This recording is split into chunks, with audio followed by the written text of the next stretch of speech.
you have technical difficulties and you just have to work. You have to work through them. What's going on, T-Stippers? Y'all all right tonight?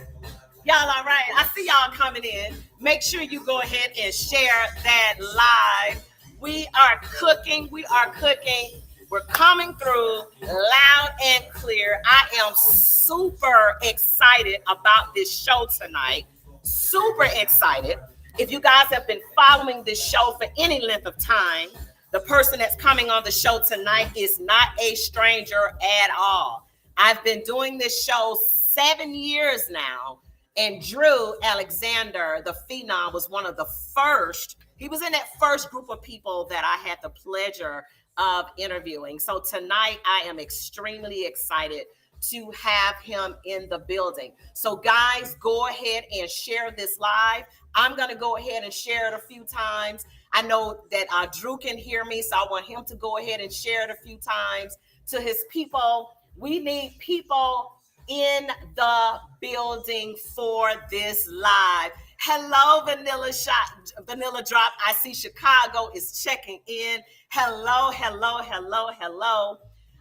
You know I got to pay the bills, guys. So we're going to go ahead and talk about our sponsors for the show. I see YouTube is coming in strong. What's up, YouTube? The show tonight, my major brand sponsor. I am so proud of this opportunity that has been given to me. I'm extremely excited about it. We got NudeSouth.com. Nude, you guys are going to hear me talk about Nude, the Nude brand, a lot. So get ready for that. But they're the ones that's got these pens to add a little bit of something to your romance life, to your sex life. But we'll talk about that another time. But Nude is one of my major sponsors, so you guys will be hearing about them a lot. They not only have pens, but they have gummies. Don't play with me. All right, but we'll talk about them. But they are the brand, not just the show, the brand sponsor. So give it up for NudeSouth.com. World's largest pre-party hosted by Dre and T. Pratt. I don't know when you guys decide to come into Chicago, but you got to come in and hit that pre-party on Friday night with Dre and T. Pratt. Want to have this opportunity to say congratulations to T. Pratt as well. I know I want to say it is his cologne brand has been picked up, some major deal going with him. So again, congratulations to T. Pratt. World's largest stepping contest. We cannot forget about that. That's going down that Saturday, which is September 16th. The pre-party, of course, is that Friday night. The pre-party, the Friday night, world's largest, that Saturday night. So make sure you're there for that. The 10th annual Keep It Simple in Birmingham going down is September 28th through October 1st. Birmingham, Alabama. That is always a good time with Pony Mac and Lenora. Make sure you put that on your list to attend. The 9th annual Black Tie Gala, Atlanta, October 14th. I have been asked to do the intermission, so I'm extremely honored to be a part of that as well. We have the Laid Back Kickback Day Party going down in Savannah, Georgia. That is also October 14th. That's what my folks down there, Nicole and Tanya Coleman. Again, they have a raffle going on, $10 raffle, so make sure you guys get that as well. Look on my page for some of this stuff. I'm just going to hit through it. 50 Shades of Fade to Black, Atlanta, Reese and them, October 19th through the 23rd. You got to be there. Me and Pete doing an intermission on that. Me and Pete been doing some things with these intermissions. We make it happen. So that's going to be fun. Again, 50 Shades of Fade to Black, October 19th through the 23rd. Now, I'm almost finished, but we got to kick off the new year, that 2024, with that Style Masters. Y'all already know. Nice entertainment getting down in Norfolk, Virginia. Come on now. That is January 11th through the 14th, 2024. All right, can y'all believe 2024 is literally right around the corner? I am going to post all of these as well. They're also running at the bottom. So get your calendars out. Mark these dates. Heritage Ball. Come on. Atlanta, Georgia, going down February 22nd through the 24th. Again, this is 24. Stepping into spring, March 15th through the 17th. Little Rock. I'm on that bill. Intermission again. We always have a great time. I'm doing red carpet for those guys, so that's going to be fun. Stepping Out in Pink, Huntsville, Alabama, April 19th through the 21st. Mark these down, guys. You got to be there. Red, White, and Smooth, July 4th through the 7th. Columbus, Ohio. Y'all, I know you done heard about it, so don't even worry about it. Ooh, my hair is hairing tonight. All right. So, enough of that. All that's at the bottom. Support, support, support, support. Now, this guy, we me and Drew, we go back. We've talked about some very deep things when it comes to this, the stepping. We've talked. We talk offline. We talk all the time. I'm this guy. He's trained. Well, he ain't really trained me yet. Well, he gonna get to me. He owed me a private, by the way. He owed me a private, I think, but I think I'm scared. Whatever. But Drew is the man. We all know that Drew is the man. And that's why I wanted to have him tonight. We have been saying we were going to get together and talk, but we finally made it happen. Let me get his theme music, because everybody don't get no theme music. I mean, like, then my show. And he was like, I need my song played. Really? Really? Hey, it is Drew the Phenom Alexander in the building, y'all. What's up? What's up? Hey. What's going on, people in TV land? Okay. Tika. Hey, sweetheart. Teacup. Wait, baby. Teacup in the house. Teacup in the building. Now, Drew is the only person that can get away with calling me Teacup. Now, I don't even know when he started. People call me the tea lady. They call me Sip Sip. It was my dad started that, because he couldn't remember it was Tea Lady. He was like, yeah, what's her name? Teacup, and it just kind of stuck. It just like he was like, tell Teacup I said hey. I tell Tiki you said hey. So yeah, it's just Teacup. I like it. Nobody else do it, so it's just kind of like that. I love it. I actually love it. So I always smile when you say it. I'm like, oh, that's so cute. All right. So guys, I want you guys right now, everybody that's on this live, I need you to share this live right now before we get started. We have a few people in the house, but I need it shared. Share it to your groups, share it to your network, share it on your page. I need as many people as we can on this live, because I feel that we're going to hit a lot of great topics that a lot of us as the spectators have been wondering. You understand? And if you're in the competition, you really want to listen to this live. So take this opportunity right now to share the live. Once you've shared it, put me a note there and say shared. I appreciate you guys. All right. I see some people sending stars as well. Thank you so much for the stars. Stepping into pink. Thank you so much for the stars, Nathan Williams. Thank you so much. All right. So it's so much to touch on. I mean, we got a lot of stuff. Yeah. So we're going to try to condense this in about an hour. We're going to try, right? Because the Phenom has some other things to do. Tina Moore, I want to say hello, Tina. Chicago is coming in heavy. Hello, guys. Hey, Tina, that's my girl right there. Listen, she said, you're the only one that can do my stuff. She said a different word than stuff. But the point is that she said she the only one. She said, I'm the only one that can, do her stuff, I love Tina. Okay. I love Tina. Tina's such a vibe. Love Tina. My fellow master. Right, that part. The elite. I'm just saying, I'm calling it what it is. I'm calling it what it is. I mean, whatever. I'm just happy to be a part. I'm just grateful to be a part of that group. Yeah, it's a blessing. It's definitely a blessing. Yes. Shout out to the swing out community. I see them jumping in too. Because here's the thing. This is not just about a stepping contest. This is about contest readiness. So it doesn't matter what you are competing in. It's about being ready to compete and what that looks like. Okay. So shout out to the swing community. Shout out to you guys. Thank you so much for sharing. Hello, Lethal Weapon, sweetheart. All right. So they call you the prophet, by the way. You're the prophet. I know exactly who's calling me that. Oh, you already know who it is? Okay, good. As long as you know. All right. All right. So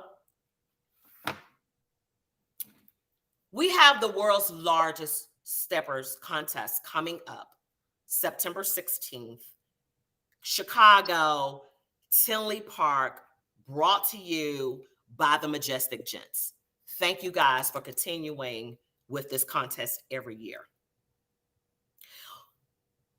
We want to dive into what does it mean to compete? And we're going to break it down. Okay. Now, I'm just going to give out some of the notes that Drew gave me. Drew is going to conduct this. I'm just telling y'all. Drew has complete control of this show. He know. I mean, look, y'all stop. We don't. Me and Drew done this so many times. Child, please. It actually need to be talking to you with Tika and Drew, or Drew and Tika. Yeah. Drew and Tika. Period. Co-star the female. All right. Showmanship. We're gonna dive right in. Showmanship.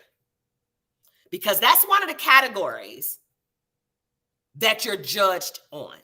Mm-hmm. Now, when you see the word showmanship, can you tell people what that means? And then what do you think the judges, well, what you know the judges are looking for with that title? Showmanship. So showmanship is it's the ability to showcase excitement and entertainment to the person looking upon, the spectator, even the person judging you.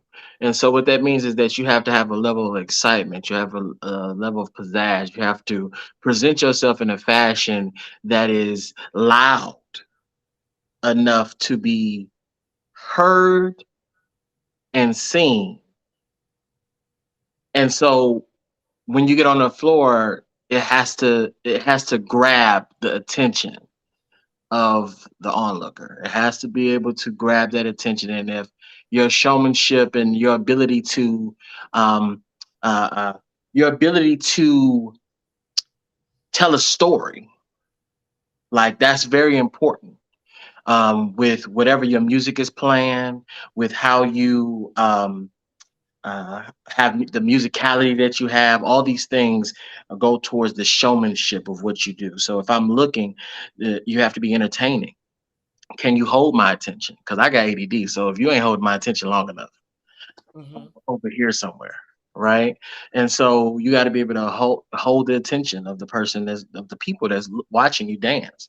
Um, are you able to tell the story? What is it that you're trying to convey to the people watching you? And so all these little pieces is what ultimately makes showmanship. You have to be that show,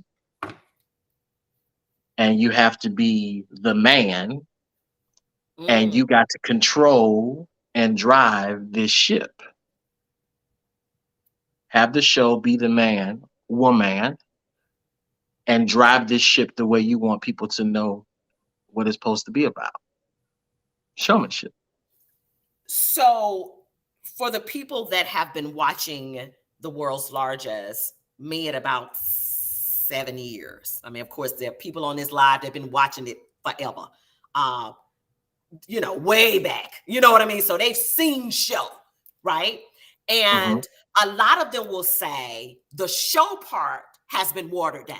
The show part, because you just split it up. You said show, the man, and then together, let me sell the story, right?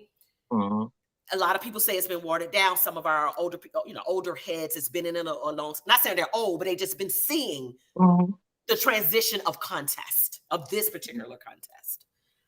Is showmanship something that can be taught? So there, I am for me. I believe that yes, it can be. I believe it can be because I've been in I've been classically trained in dance, and there are people who are just not really that seem to be as showy and out there and as busy and like what like wow. and people had to teach people how to learn how to hit cues or how to do things. And eventually, after you do things for so long, you eventually build the skill for it. However, in our culture, a lot of times people will probably say, no, it needs to be something that's innate. And then you get out there and you bring it out.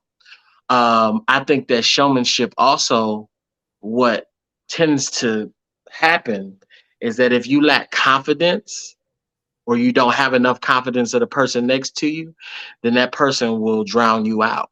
So although you might have showmanship, it might not be enough showmanship that it holds again the attention. So I believe it can be something that's taught, but and a lot of times let's think about the concept of when contest season start. For the most part, with stepping, when contest season start, June to September, Mm-hmm. right? Mm-hmm. July, August, September. Mm-hmm. So there's literally 3 to 4 months of time there for you to build whatever it is that you have to build. Well, that ain't a lot of time, Yeah. right? That's Yeah. not a lot of time for some people to become more confident in what they do. Showmanship is just really a branch of confidence. And if your confidence is where it's at, then you're going to get out there and you're going to show what it is you know you're good at. If you there's a little bit of doubt there, if there's a little bit of uncertainty, of course, nervousness play a part. But if there's a lot of things that can hinder that confidence, then that tends to lack in the show.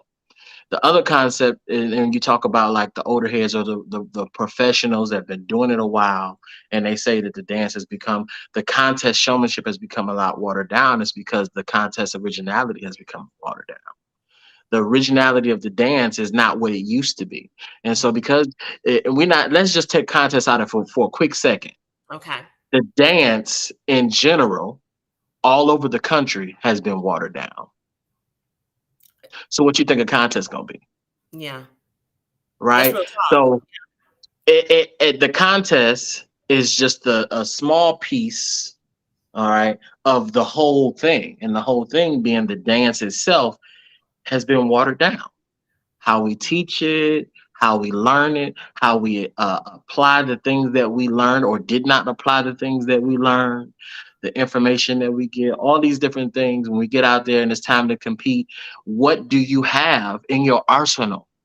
Mm. And Mm. if you're going up against people like Tick, Mm-hmm. Dre, Mm-hmm. Mm-hmm. Westside Mike, Mm-hmm. Theo, all these different individuals, Royce, Mm-hmm. myself, Mm-hmm. Mm-hmm.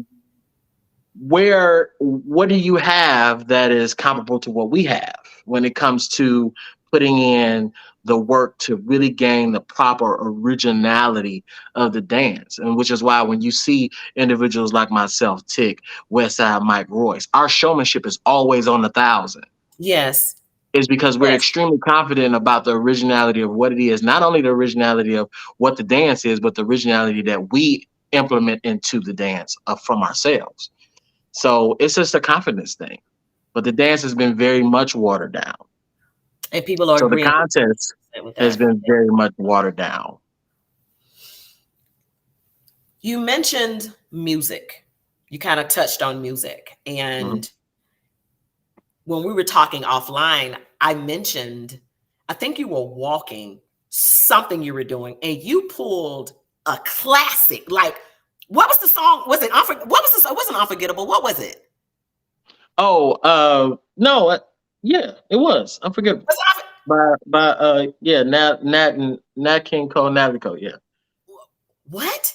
I mean, literally, when it started playing, the crowd was like, it caught everybody by because, of course, everybody knew the song, but the fact that you chose it. Which wasn't an original choice of Can. I'm sure everybody has their contest moments, when they preparing for contests, and everybody from outfits to music to I can't stand you today, I love you tomorrow. You did that footwork wrong. It didn't fit what I would like to do. You too heavy. I mean, just all the stuff that partnership goes through, right? Okay. And that song was just something that kind of slightly at the last minute it actually it just so happened to come on. And when it came on, it was just like, and we just Wow. started to play with it, and it was like, I think that's it, which tends to happen a lot with me. It's nothing that's usually a planned thing like, yeah, I want to dance to this, blah, blah, blah. It's usually stuff that kind of fall in the lap, right? A lot of times blessings aren't things that are planned. They're things that just kind of happen out the blue, Yes. unexpected, right? And I think that was definitely a blessing that it showed because it helped complete the story. It helped Mm. complete the story. Mm. Sometimes you have a really good ending, a really good plot twist to something, but sometimes you just don't have a good build up. And so that gave me that build that I needed. Now, you know, you have people that's already looking at and planning music all the way back in June, Yeah. right?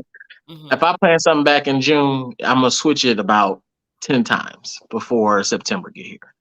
Just Yeah. because for me, if you kind of settle so soon, then you miss out on some possibilities.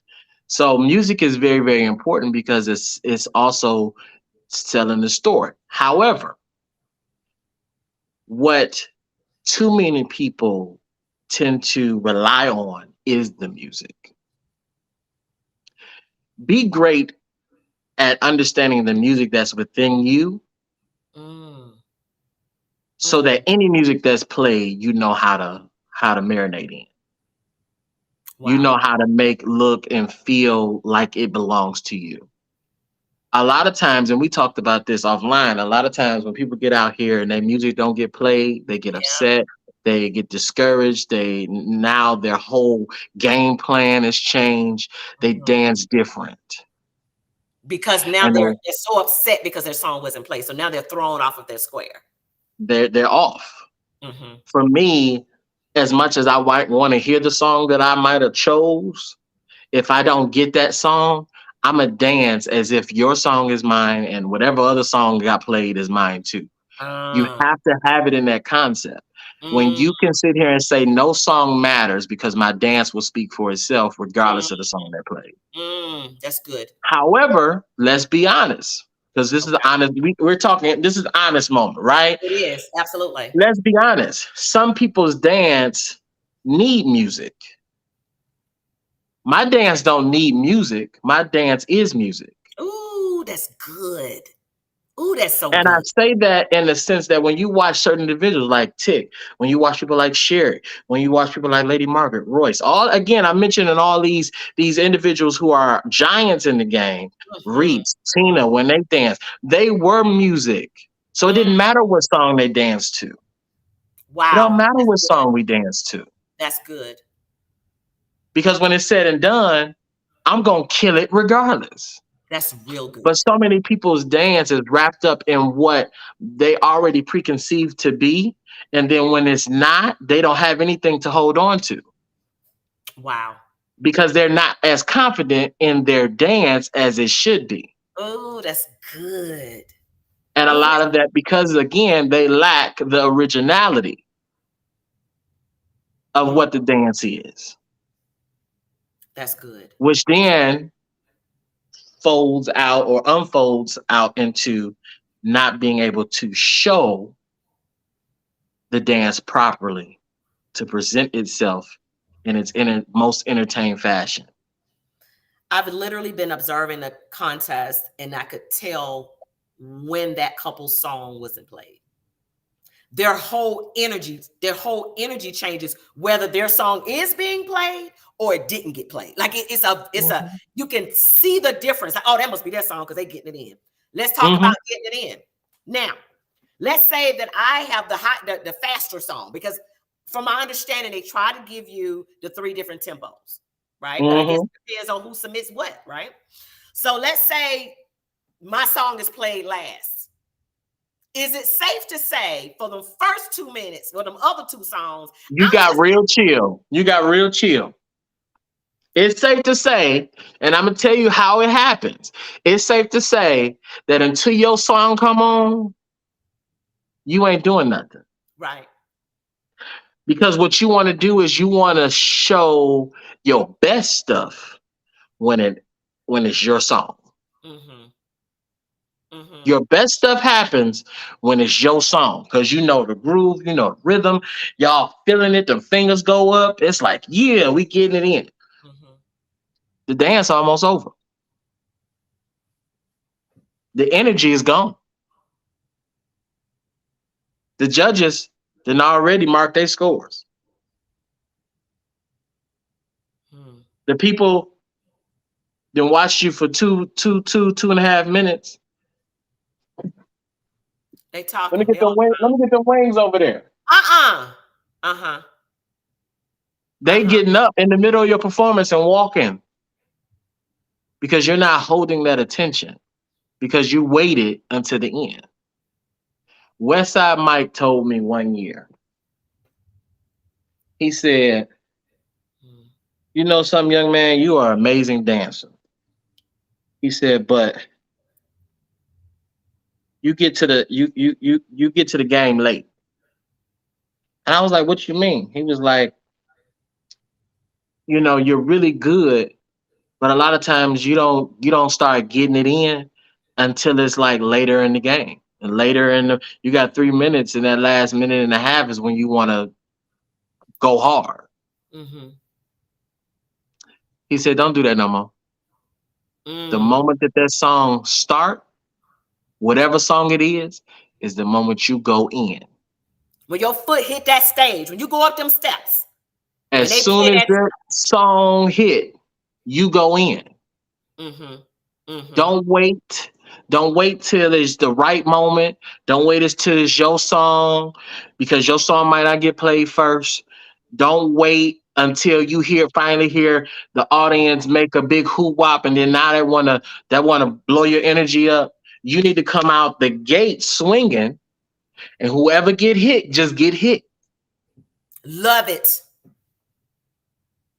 Yeah. That is one of the main issues right there, is because everybody want to start off real smooth. Because what has been Mm-hmm. the norm, right? For Mm-hmm. stepping contests, the norm has always been, for the most part, we're gonna play 3 records. You got Yeah. 3 minutes.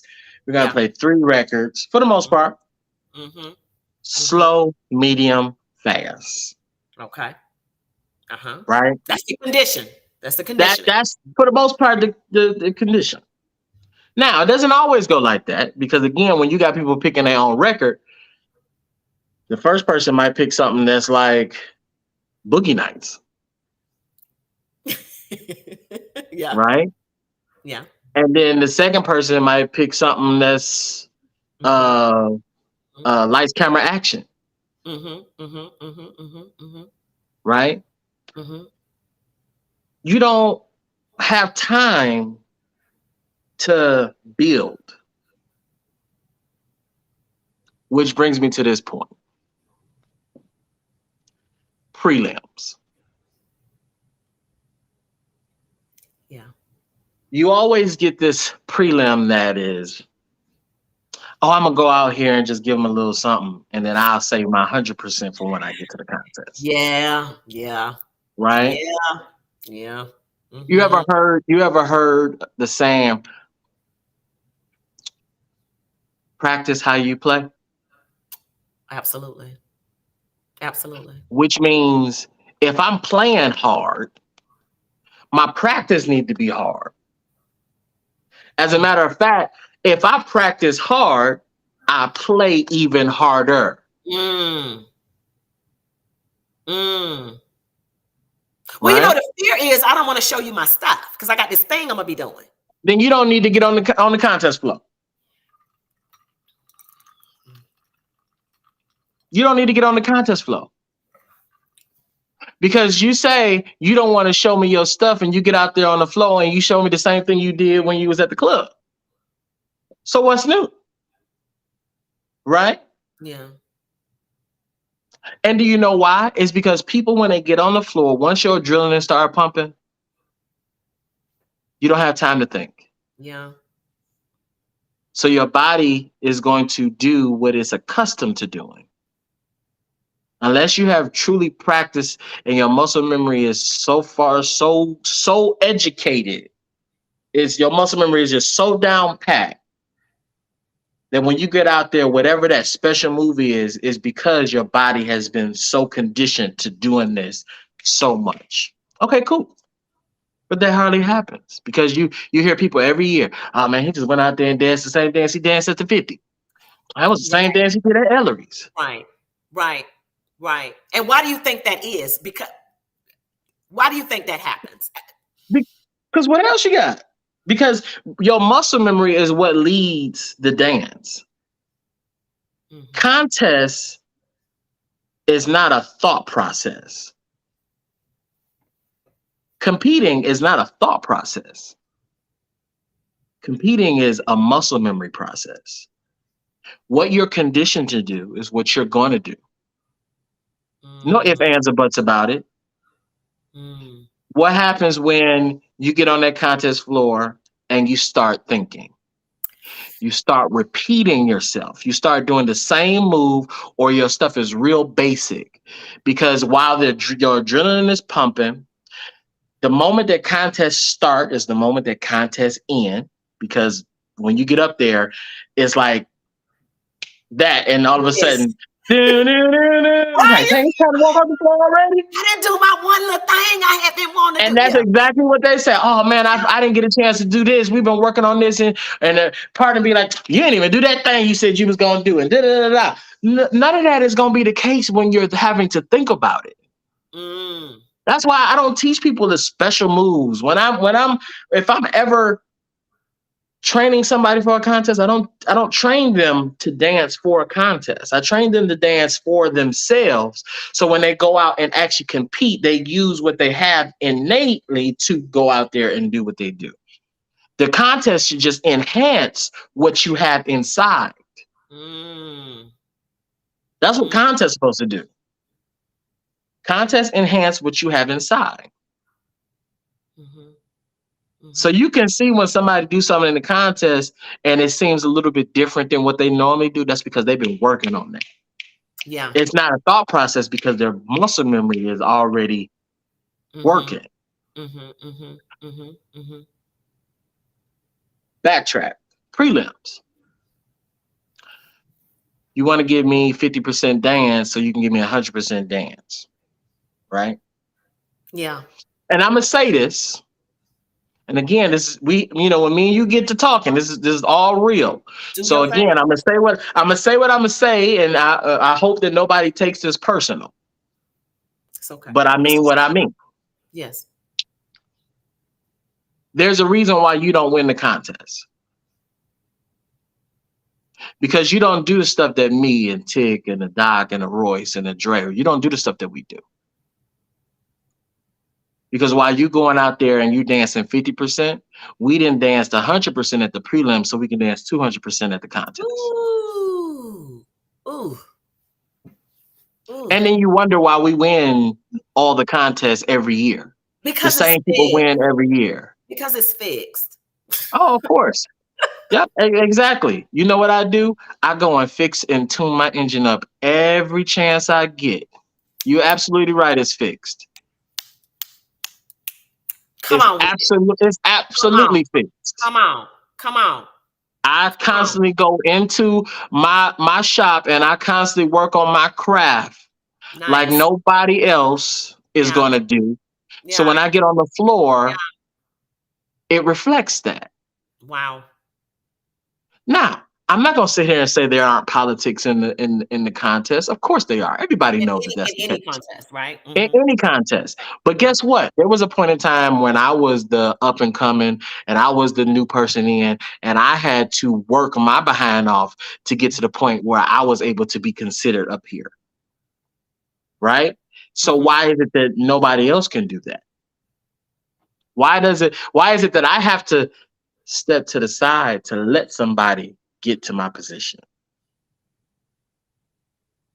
Because I nobody stepped to the side to let me.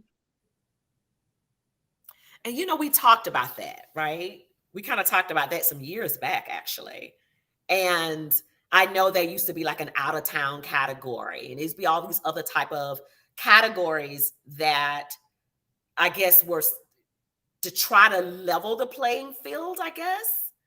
I don't know how successful it was because it didn't stick around. Um, Well, it didn't stick around because it was just that successful.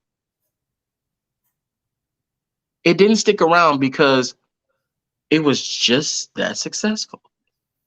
And what I mean by that is exactly what Chicago wanted.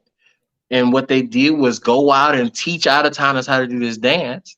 And mhm. out of towners got really good.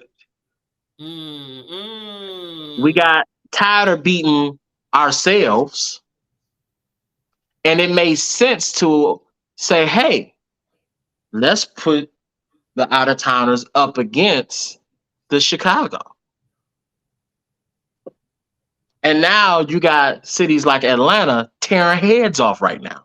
mhm, Atlanta is the city right now, even mhm. on top of Detroit right now, to be totally honest. And I mean, Detroit was right there. We mhm, was right there outside of Chicago that was coming and tearing heads off. mhm, mhm, mhm, After mhm. the 2008 when I started, and like them years right there, Detroit was on it. And over the last few past years, Atlanta been killing it. Mhm, mhm, mhm. So that shows you that it's not a Chicago thing. And I'm not from Chicago, right? So I'm sitting here as an out of towner and I'm saying it's not a Chicago, it's not about favoritism. It's not about favoritism. Because to be totally honest, you have people that from out of town that has beat people like Tick Man, Mhm, mhm. like Selwyn and Tish, Yeah, yeah, right? right, Myself, right? You right. have people who have done things and have come and actually showed up that are from out of town. So the the key is making sure that you take what the dance truly is and you use it to your advantage. And people don't do that. Even people that's from Chicago don't do that. So again, you're going to get the same people that's going to win every year. And for me, if Yeah. I was not a part of that elite group, let's say I was a part of the up and coming people who want to be better and will eventually want to get to that point where I want to win. And everybody like, well, let's hope Tick, let's Tick need to sit down. Doc need to sit down. So it allow y'all to get up. No, I don't want them to sit down. I want them to stay right there because let me just say this. There is a sweet, absolute sweet, juicy taste. I mean, just marinate all up in to when you can beat somebody that is up there. Yeah. And Yeah. that feeling right there brought tears to my eyes. Yeah. So we have to deprive the new ones coming up of that feel. Cause trust me, they ain't gonna get it if I move out the way. This right here, these right here, Mm. that's the only reason why I'm out the way. Don't make me spit. Don't do that when I just drank. Jeez. Wow. This Yeah. is the reason why I will be out the way. Not because I'm gonna let somebody else take it. I Mm. because let's just be honest. The moment a new person win first place and they got all the bragging rights as they should, you know what the question gonna be? Who What? you beat? I've heard that. Who you gonna beat? Who you beat? I've heard that. That's worth you having all of that. Is that fair though? Because that was something that was said the year that Atlanta kind of swept a few categories. I think it was the year of the Masters. So all of the kind of the lead ones were in the Masters that year. So it wasn't a lot of you guys in the old school or new school. Do you remember that? Well, Or you didn't? let's let's look at that concept. Okay, that's true. All the elite were in the masters as they should have been, right? Mm-hmm. That's the closest you're gonna get to us moving out the way. Ooh, Lord Jesus. Just So now that you have something under your belt, mm, you know what that victory tastes like. Now there's another level for you. It's called us. Now, hear me when I say this. This is not a pat on my back, pat on my shoulder, giving myself accolade. This is not about me. This is about how serious I am about the people that come behind me. Mm-hmm. Because I was just as serious about the people that came before me. Mm. Mm. Because for me, the people behind me shows how good of a job I did. How good of a job people like Tick and Dre and Doc and Royce, how good of a job we did. Mm-hmm. The Mm-hmm. people behind us. People Mm-hmm. like Reese. They looking back. See, when Reese looked back, he see me. And he like, we did a good job. When you Nice. can look at Dave Max went by, he's seeing people like myself. They did a good job. Mm-hmm. So when I look back, Mm-hmm. Mm-hmm. Mm-hmm. and although I have people back there that I say I did a good job, it's still more people back there that are lacking more than they're actually progressing. Mm. Mm. Mm. And to be totally frank with you, I have an absolute problem with that. Yeah. I have an Yeah. absolute problem with it. So prelims should be done. For one, I'm in total agreement. Me and Tick had this whole conversation. They need to bring back eliminations. I just feel like they need to, Yeah. because that will make people work even harder, because you can't just come half-assed at a prelim, I love that. I right? love that. So Mm-hmm. for me, it's funny, Pico. Uh, for me, it needs to be that you go out there and you actually put your best foot forward. Because let's say what happens if you go out there and you dance your prelim like it's a contest? Mm. What happens? One, people are going to pay a lot more attention. Yeah.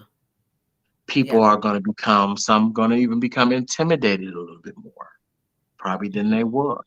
Some people are going to um, some people are going to step their game up, right? For me, that's what I want. If I get out there and I dance Mm-hmm. hard on prelim day, Mm-hmm. then my competitor is gonna look at me like, damn, all right, we gotta Yeah. go. Yeah. We True gotta brand. work. Yeah. So now when I get to contest night, in my mind, y'all saw what I did. I Mm-hmm. know that y'all stepped y'all game up. So I Mm-hmm. got Mm-hmm. to come harder. Right. Right. This is how you push yourself. But that's a competitor, though. That's a Right. competitor. That's That's a a competitor competitor. spot. And I'm his competitor, which means if I know in my mind or think in my mind that he's doing something that's advancing his dance, then I'm going to do something to make sure mine advances well. Even if I'm the one that put the fear in them to make them do it, that domino effect is going to make me do it. I love that. But that's how I think. That's how I operate. Mm-hmm. The year me and Cheryl danced in 2013, I Mm-hmm. remember going to Atlanta, doing that prelim, and Doc called me the next day. He like, so you gonna say something for the contest? That was the conversation. Yeah. Yeah. Yeah. Because at that point, it hit me like, we don't have time for cool down. Mm. We don't Mm. have time for cool down. Mm-hmm. And at Mm-hmm. that time, when I did that particular prelim was in August. Contest next month. So I really ain't got time to play with y'all. And Shout what out we to do, Doc Dockery. Doc just shout signed shout Doc. out to Doc, Doctor, and shout out to Sugarfoot, because let me tell you something. She went through a whole lot with me I'm in that sure. short month. In that short month, there was a lot of changes. I'm sure. So that's one thing that when it comes to those prelims, you got to give 100%, 110%. Go out there and dance like it was like this is the contest. So therefore, you will dance even better when it comes to contest night. Let's hit this. Chemistry. Ooh, Oh, child. Do we need to drink? Let me, child. look, Mm-hmm. let me get my high quality H2O. Okay, how about that? Mm, mm. Mm. Chemistry. Um, chemistry. You know, chemistry is chemistry is really important. So let me tell you something that I do, right? You know, when I train people, the first it's a couple questions that I ask, right? So just FYI, if anybody ever wants me to train them for a contest, just know this is what's coming.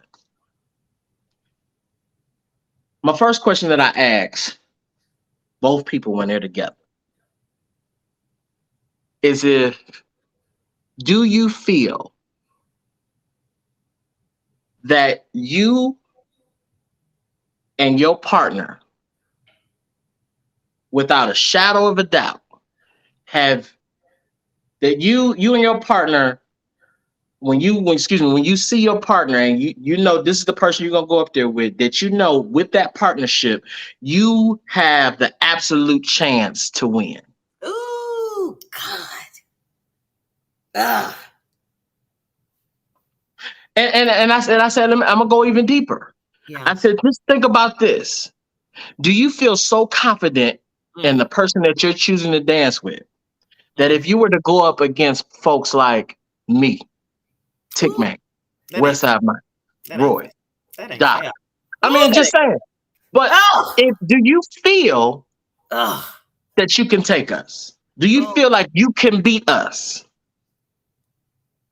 Because let's just be honest. See, this is if this is not the contest mindset that you have, because we're talking about contest readiness. Yes. If this is not the mindset that you have, you probably don't need to compete.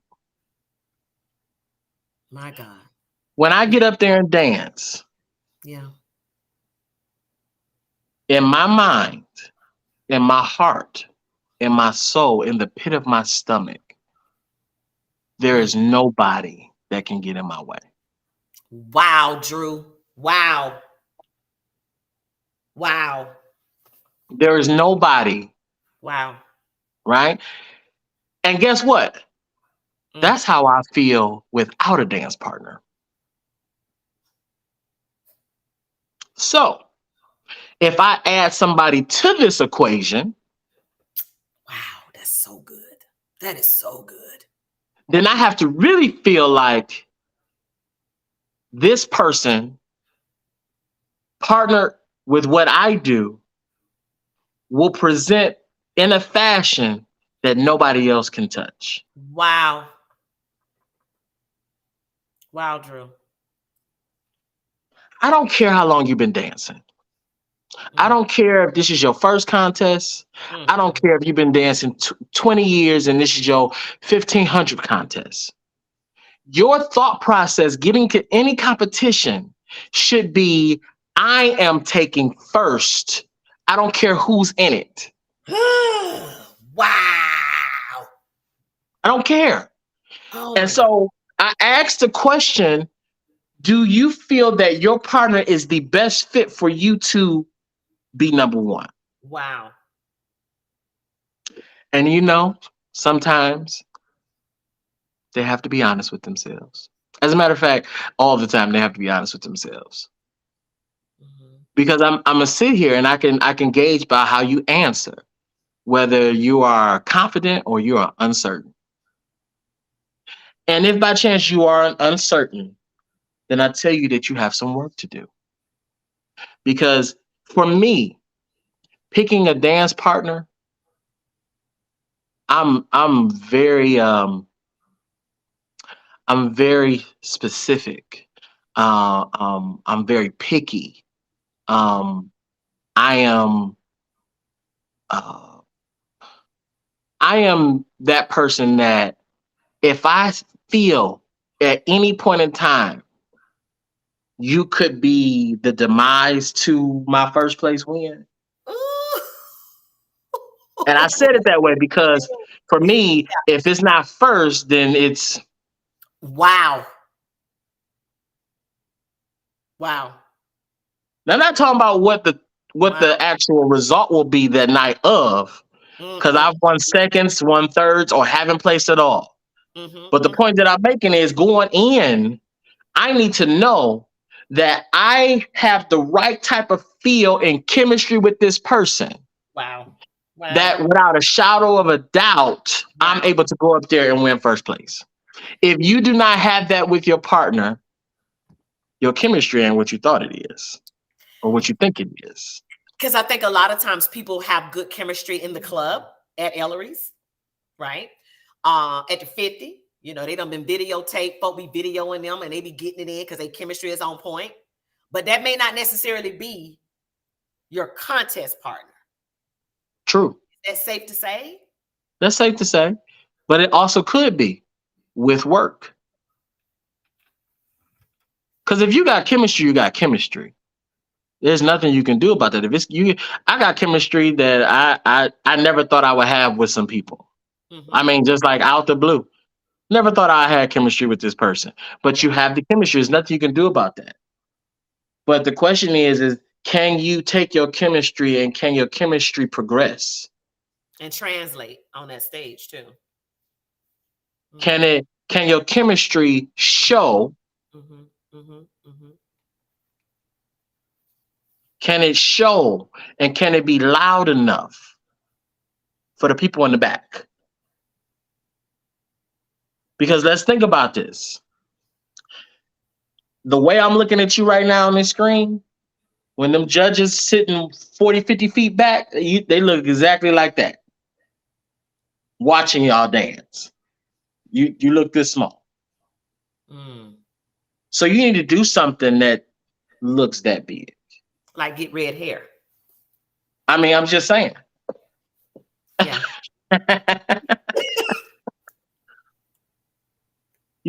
It's a reason why, and it's something just as small as this, because I have been on stages as a performer in many different fashions, from contests to recitals to uh, choreographed performances with other dance groups and stuff like that. There's a reason why at recitals, like when you see those little girls put on a whole lot of makeup, Yes. like they Mhm. lipstick be extra heavy. I mean, Yeah. like the stuff over here, this stuff that go on the top of the eyelids be like way out here. Yeah. Uh-huh. Uh-huh. Is because when I'm sitting back here, to me it Okay. looks just enough. I see. But if you had it just a little bit, I can't see that back here. So I'm Ah, missing out on it unless I'm right here up in your face. right. And that's how some people's dance is. They don't know how to be wider or bigger. And so what tends to happen is they look small. Piggybacking off of that, when you're at the contest, or not just the world's largest, but contest, mostly at the world's largest that I've seen it at. I've been to contests, dance contests, whatever, but it seems that, let's say I'm on the stage with my partner, you on the stage with me and your partner, and Tick on the stage at the same time. Okay? These three couples up there at the same time. How would I, and of course, I know I need to have the mindset of I'm gonna win. I don't care who up here. Get it? Sounds good in theory. It really does, Drew. It sounds great in theory. But I'm up on this stage with these two folks that I know bring home titles every year. As a contestant, what advice could you give that couple to concentrate on their partner and not get thrown off by who's on that stage with them? What can you tell them to help them through this next weekend? The intimidation factor, or because you don't know who you're going to be up there with. I don't care who I'm up there with. So that's the first thing. You don't care. Um, Mm. you have to, and I'm gonna go there. you have to dance like you don't give a shit. And I'm saying it just that plainly, just that simple and that frankly. You have to dance like you don't give a shit. I don't give a shit who on the stage. Yeah. I don't even care that the judge is watching me because it ain't gonna change Mm. this get down that's about to happen. If I'm on the flow or whatever case, like I know that there are other people on this floor with me. I know that some of these people, in fact, are I mean like giants and they got Thor hammers and they Yeah. making noise. Yeah. And I got this plastic spoon. And I'm Yeah. over here playing spoons, like, I ain't making that much Yeah. noise. It's like, ting, Right, right, right, oh, right, little right, ting ting, right? right, right, right, right. You have to realize that, and Tick say this all the time, it's anybody's night. It's anybody's night. Yeah. And if you go out there and you dance with the mindset that you're going against giants and you're David, Mm. Mm. if you Mm. go with the mindset that they're big and you're small, is what I mean by that. I love that. Yeah. You'll Yeah. get trampled over. Mm. Mm. But if you go in the mindset, if you go in with the mindset that, oh, I don't give a damn who on this floor. I can take it. I got one stone. I got one. One slingshot. One stone. Yeah. Yeah. I ain't got no slingshot. Ooh. I ain't got no stone Ooh. because I don't have to throw anything. I ain't gotta shoot nothing because I'm enough. You better talk your talk. You better talk your talk. Yeah. Yeah. Because I'm enough. Talk your talk. Yeah. And you know what that made me instantly? Bigger than a giant. Ooh, that's so good. Ooh, that's good. Ooh, I've that's so good. been Yeah. I've Yeah. been on the contest floor and have gone up against, as a matter of fact, me and Keisha, Gary Contest, Indiana. I forgot what year it is, but we had the video it went viral. But it's me and Keisha. We had on cream, and Westside Mike was on the opposite end of the floor, and it was him and Alexis, and they had on burgundy, and it was in December. It was real cold because Westside Mike won all the money that year, so his Christmas was really good. Um, and I remember getting it in, like we was dancing, we was getting it in, did my little stuff. And I remember hearing hoops and hollers. Everybody was just going wild. Yeah. And I Yeah. knew that I wasn't doing nothing. Like, why they So hollering? what the hell is all this noise? Yeah. And you know what I did? Concerned myself with what was going on the other side of the floor. Wow. Just lost. Lost it just right there. Mm-hmm. All because I was too focused on what somebody else was doing and not focused on my partner. And if you go Mm. back and look at the video, you will see that I repeated the same move about 3 times before I finally got my little dip in. Wow. Because I started thinking, I started paying attention, I started figuring out, oh shoot, why he getting all this applause? Mm, mm, mm, That mm. was when I learned. That might have been 2009. That was when I learned. Don't. And even Westside Mike came to me and was just like, yeah, you let me take your concentration. Let me get in there. Mm-hmm. You let me get in your head. Is that a tactic? Absolutely. It's not so much a tactic that's strategic. It's a tactic that's just a reaction. It's reactionary. It's not something that's thought out and processed. Like, you know what's a tactic that's thought out and processed? Me picking a song to throw the other person off. That. And when Tick picked that song that year and they were saying Tick in it. Now that was a distraction. Because he had everybody going, tick, tick, tick, tick, boom. Everybody. Those are strategic tactics right there. I like it. I don't care about those. Okay. Please, please, like, and I say this to Nike. That's my boy. I said this to Nike. But I said, I wish I was on the floor with you when you and Tori played Boogie Nights. I remember that year. I wish I was on the floor with y'all when y'all played that song. Because I would have absolutely murdered it. Yeah. Yeah. Yeah. Absolutely. No doubt about it. So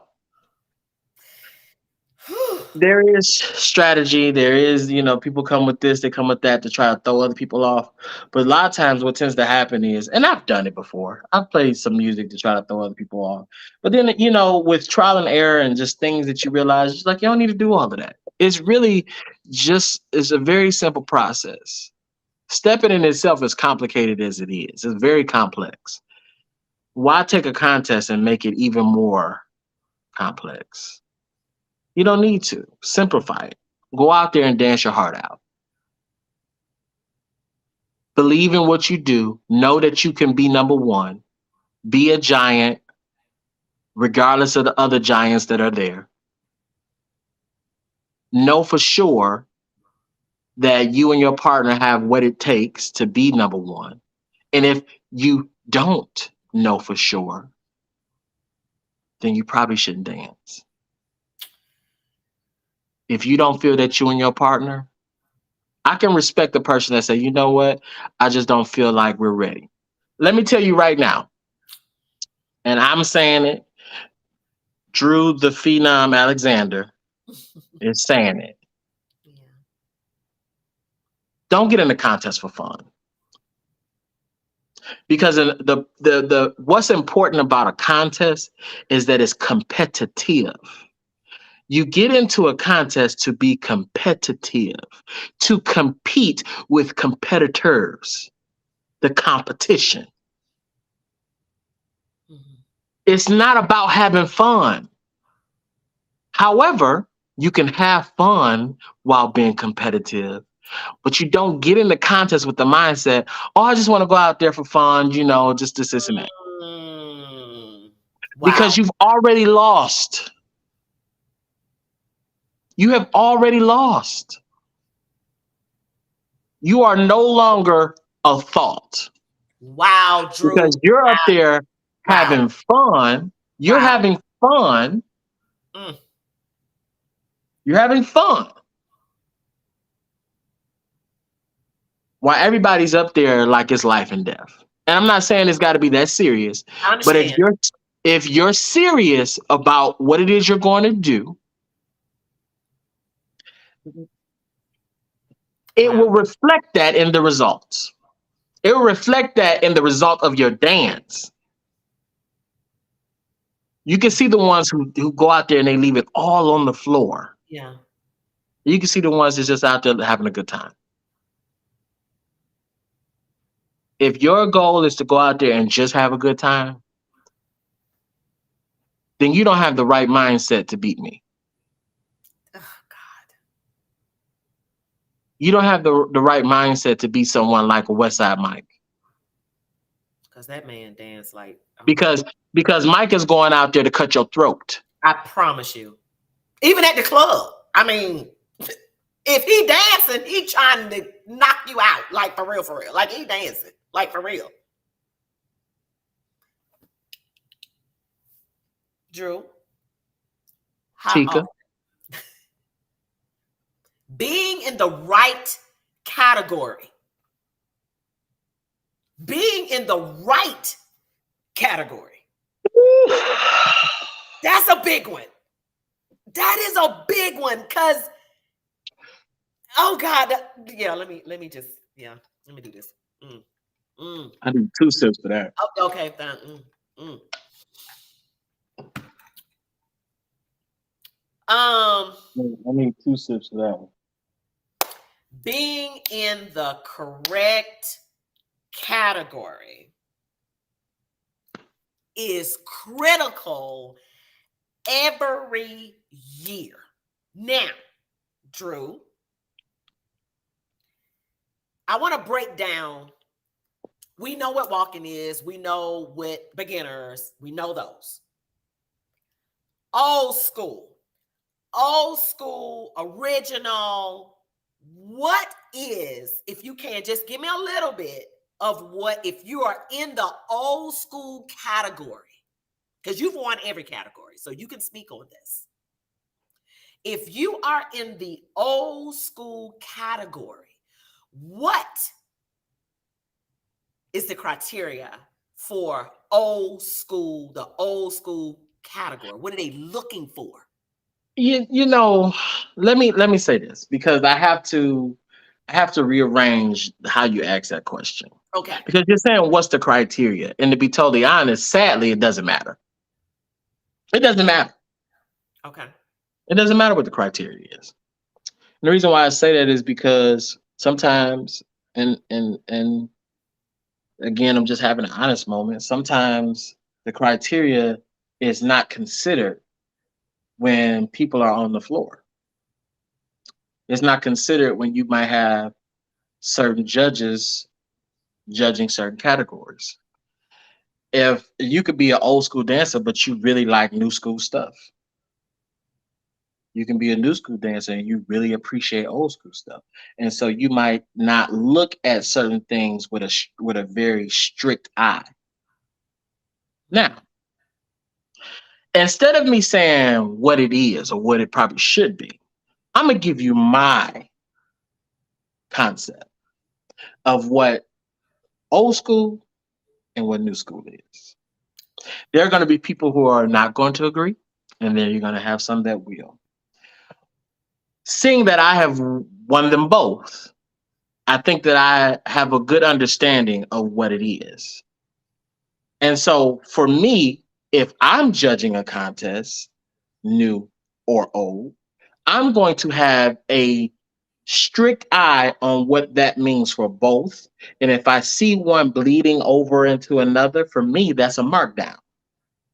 So let me explain. Old school, original, right? So this is, you have five categories that you're judged on: appearance, showmanship, synchronization, footwork, originality.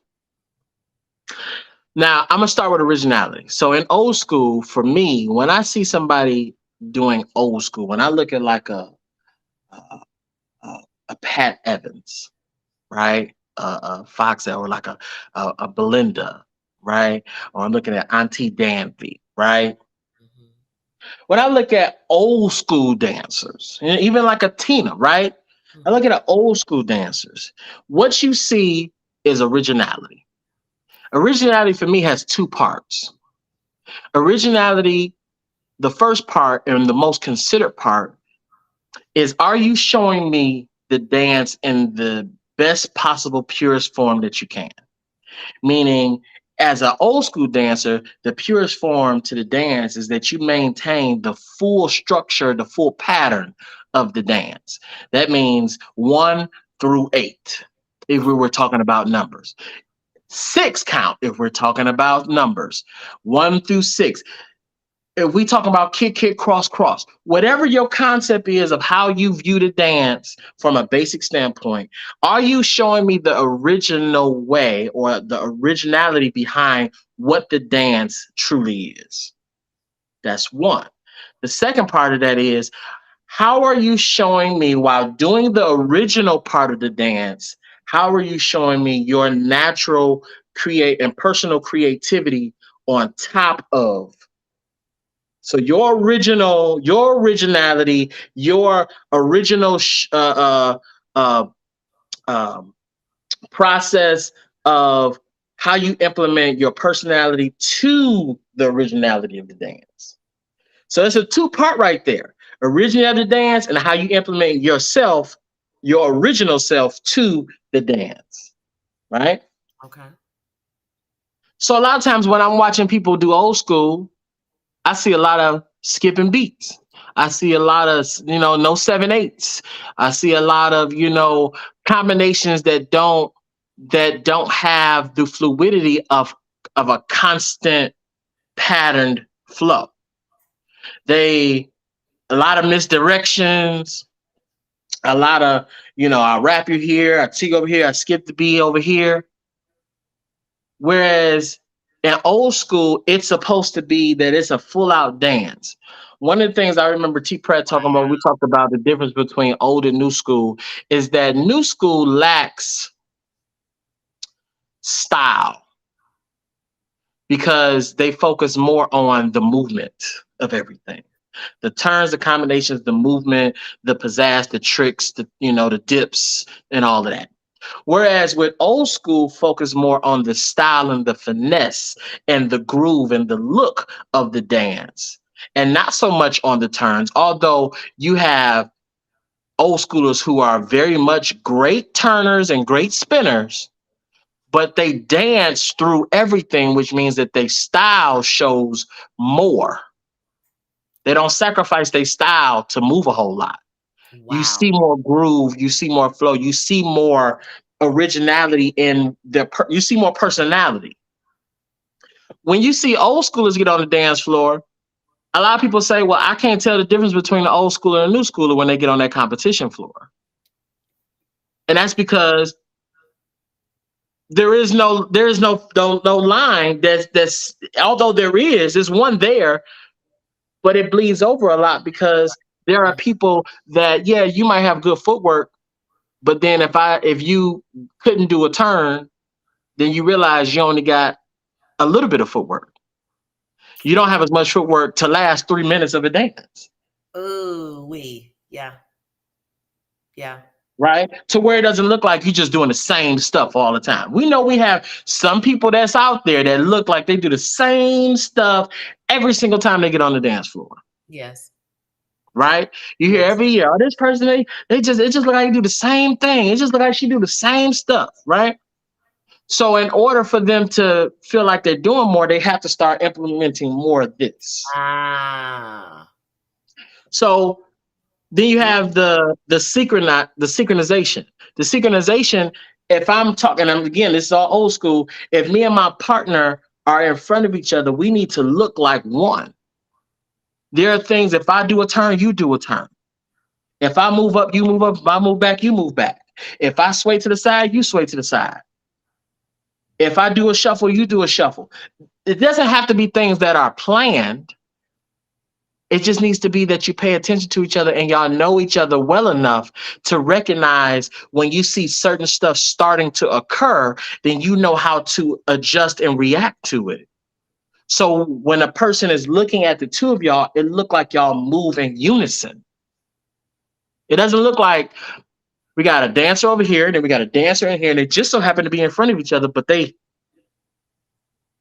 doing all of this. mm-hmm. It needs to be a dancer here and a dancer here, and it just look like they, wherever they go, they look like they do the same thing and everything that they do. Because it needs to look like it's synchronized. Synchronicity is unison. Appearance.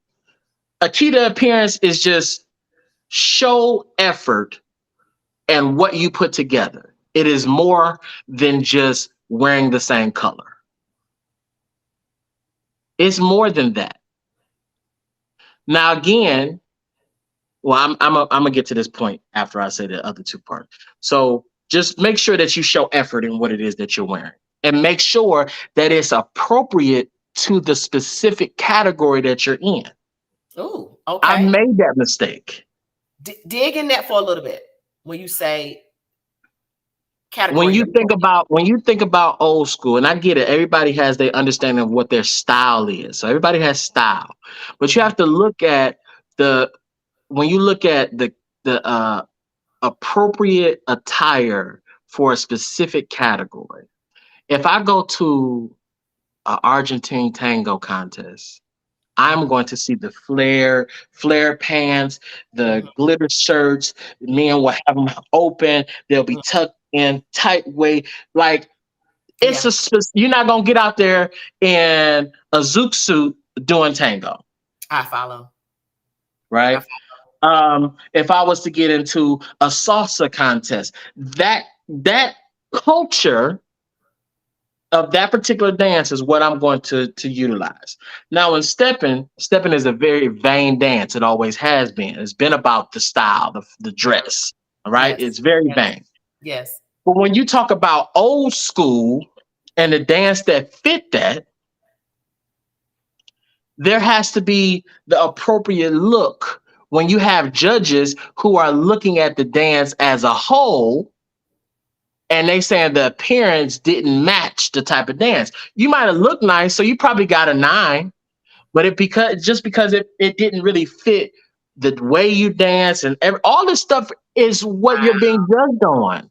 And Wow. if you're not open to being judged like this, then you need not compete. Because these are the things that as a judge, at least for me, is what I'm looking at. How does it fit? It might look nice, but does it fit the whole story of what you're trying to portray? You going back to the story, right? Mm-hmm. It's always about the story. Yeah. So you got your appearance, then your showmanship. You have to make sure that you are loud, Mm-hmm. loud enough that the people in the back can see you. Those people in the back are called judges. And you have to show showmanship enough that keeps my eye on you, especially if I have to look between 2 and 3 other people that's on the dance floor. If you're on the floor by yourself, okay, cool. Showmanship is kind of like, all eyes on me anyway. But Mm-hmm. even still, they can be lost. But if you're on the floor with 1 or 2 other couples, you are battling for attention. You are battling for attention. So your showmanship has to be loud enough to get the attention. Your originality, your footwork, your appearance, and your synchronicity has to keep the attention. And don't let desperate come in. Does that make sense? Like you, they hear the crowd, and it seemed like they start getting thrown off, and then they start just being almost desperate. Like let me make sure I overdo it now, or something, and it just looks off. Like a jump off the stage kind of thing. Jump off the stage, do a split, throw over your head. I don't know, whatever. It feels like you're getting desperate, and then you lose. It's like it could go both ways. Like you could try to be louder or try to be brighter, and then you could be too bright and then throw yourself out, and you start to look goofy. Exactly. All of that.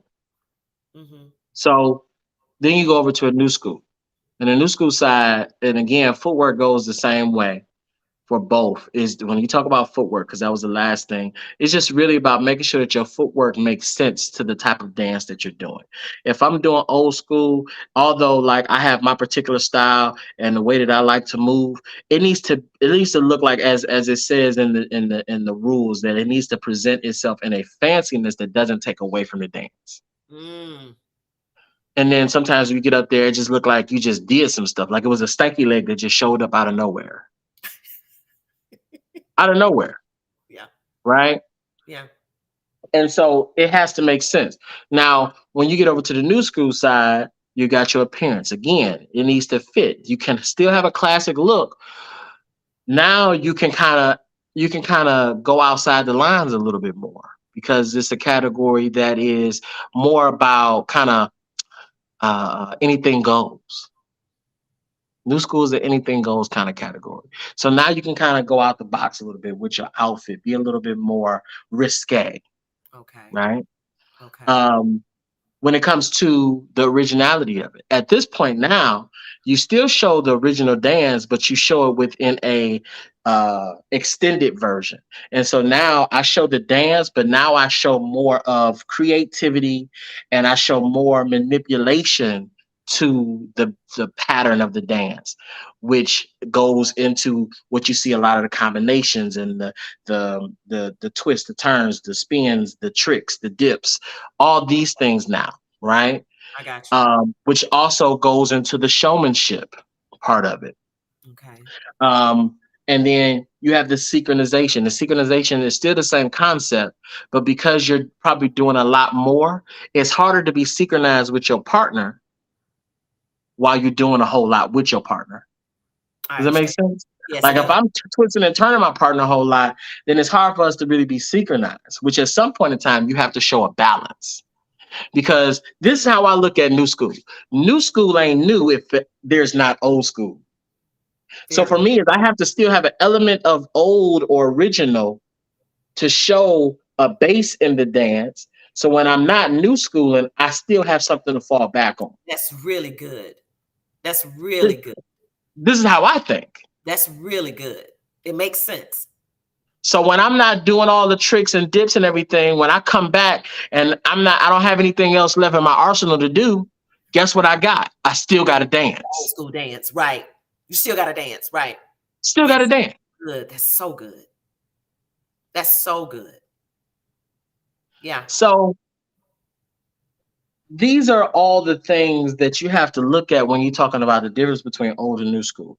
Old school, for me, the focus is more on showing me the full out dance, no manipulation to the pattern or whatsoever.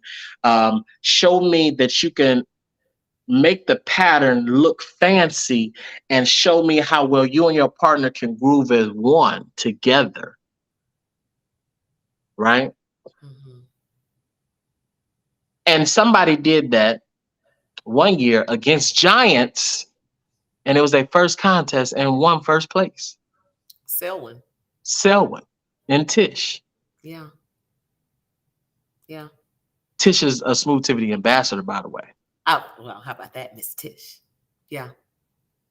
But they came in first contest they ever did and came in and beat me, Yeah. and Yeah. everybody else that was in our category. Yeah. And you know what his philosophy was? I'm sure you know it. Well, when I asked him, he said, I'm just gonna dance. I'm just gonna dance the dance. That's it. I'm just gonna dance the dance. That's it. That's it. Simple as that. So, what is your piece of advice to people that we have a lot of people on this live that are dancing? I'm starting with the old school category. What is a piece of advice you can give them a week out, week and a half, whatever, out? Ooh, we're getting close, ain't it? Yes. What is a piece of advice you can give an old school couple that's competing next weekend? The advice I would give an old school couple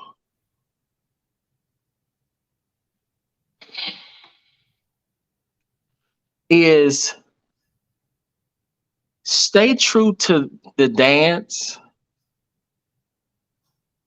stay true to the culture, really understand what it is that you're going up there to showcase and what you are representing. Mhm. And if you go up there and you do something different, don't be mad at the result. Mm.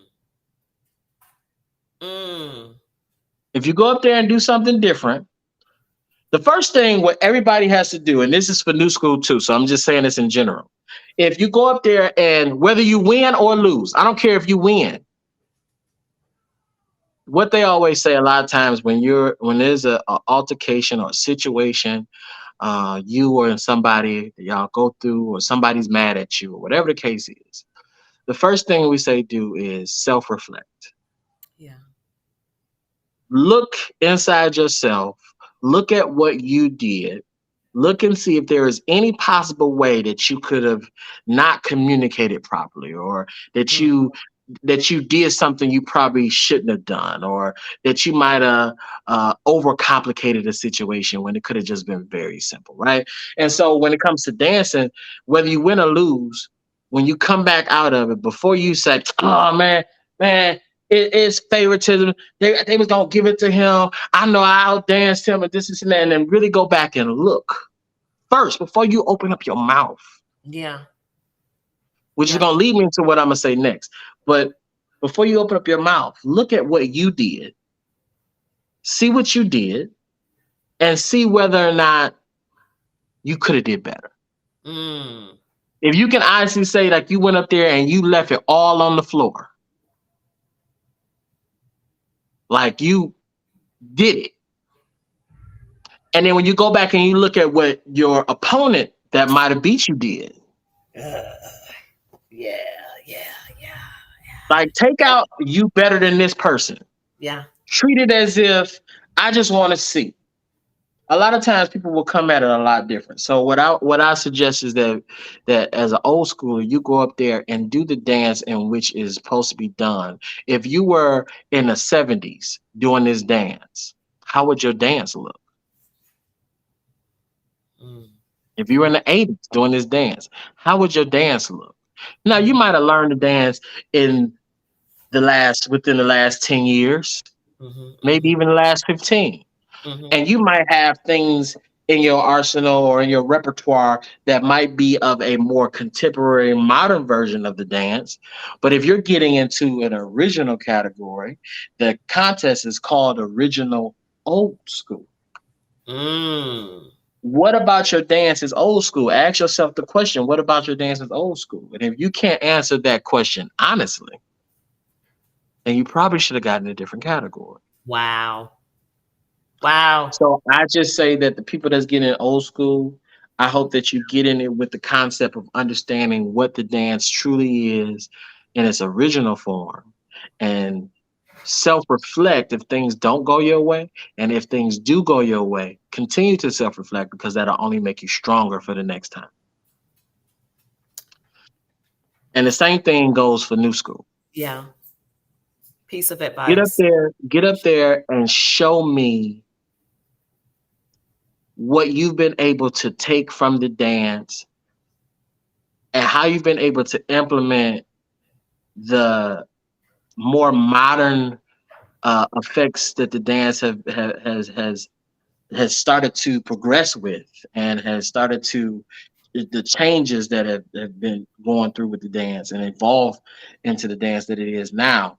Take those things and still show elements of where the dance came from because you'll never go wrong. You'll never go wrong with always sampling the old school. And when you look at some of the off the chain records that are being off the chain songs that you hear nowadays and have always heard, anything usually new always have something old school sampled in it. Absolutely. Yeah.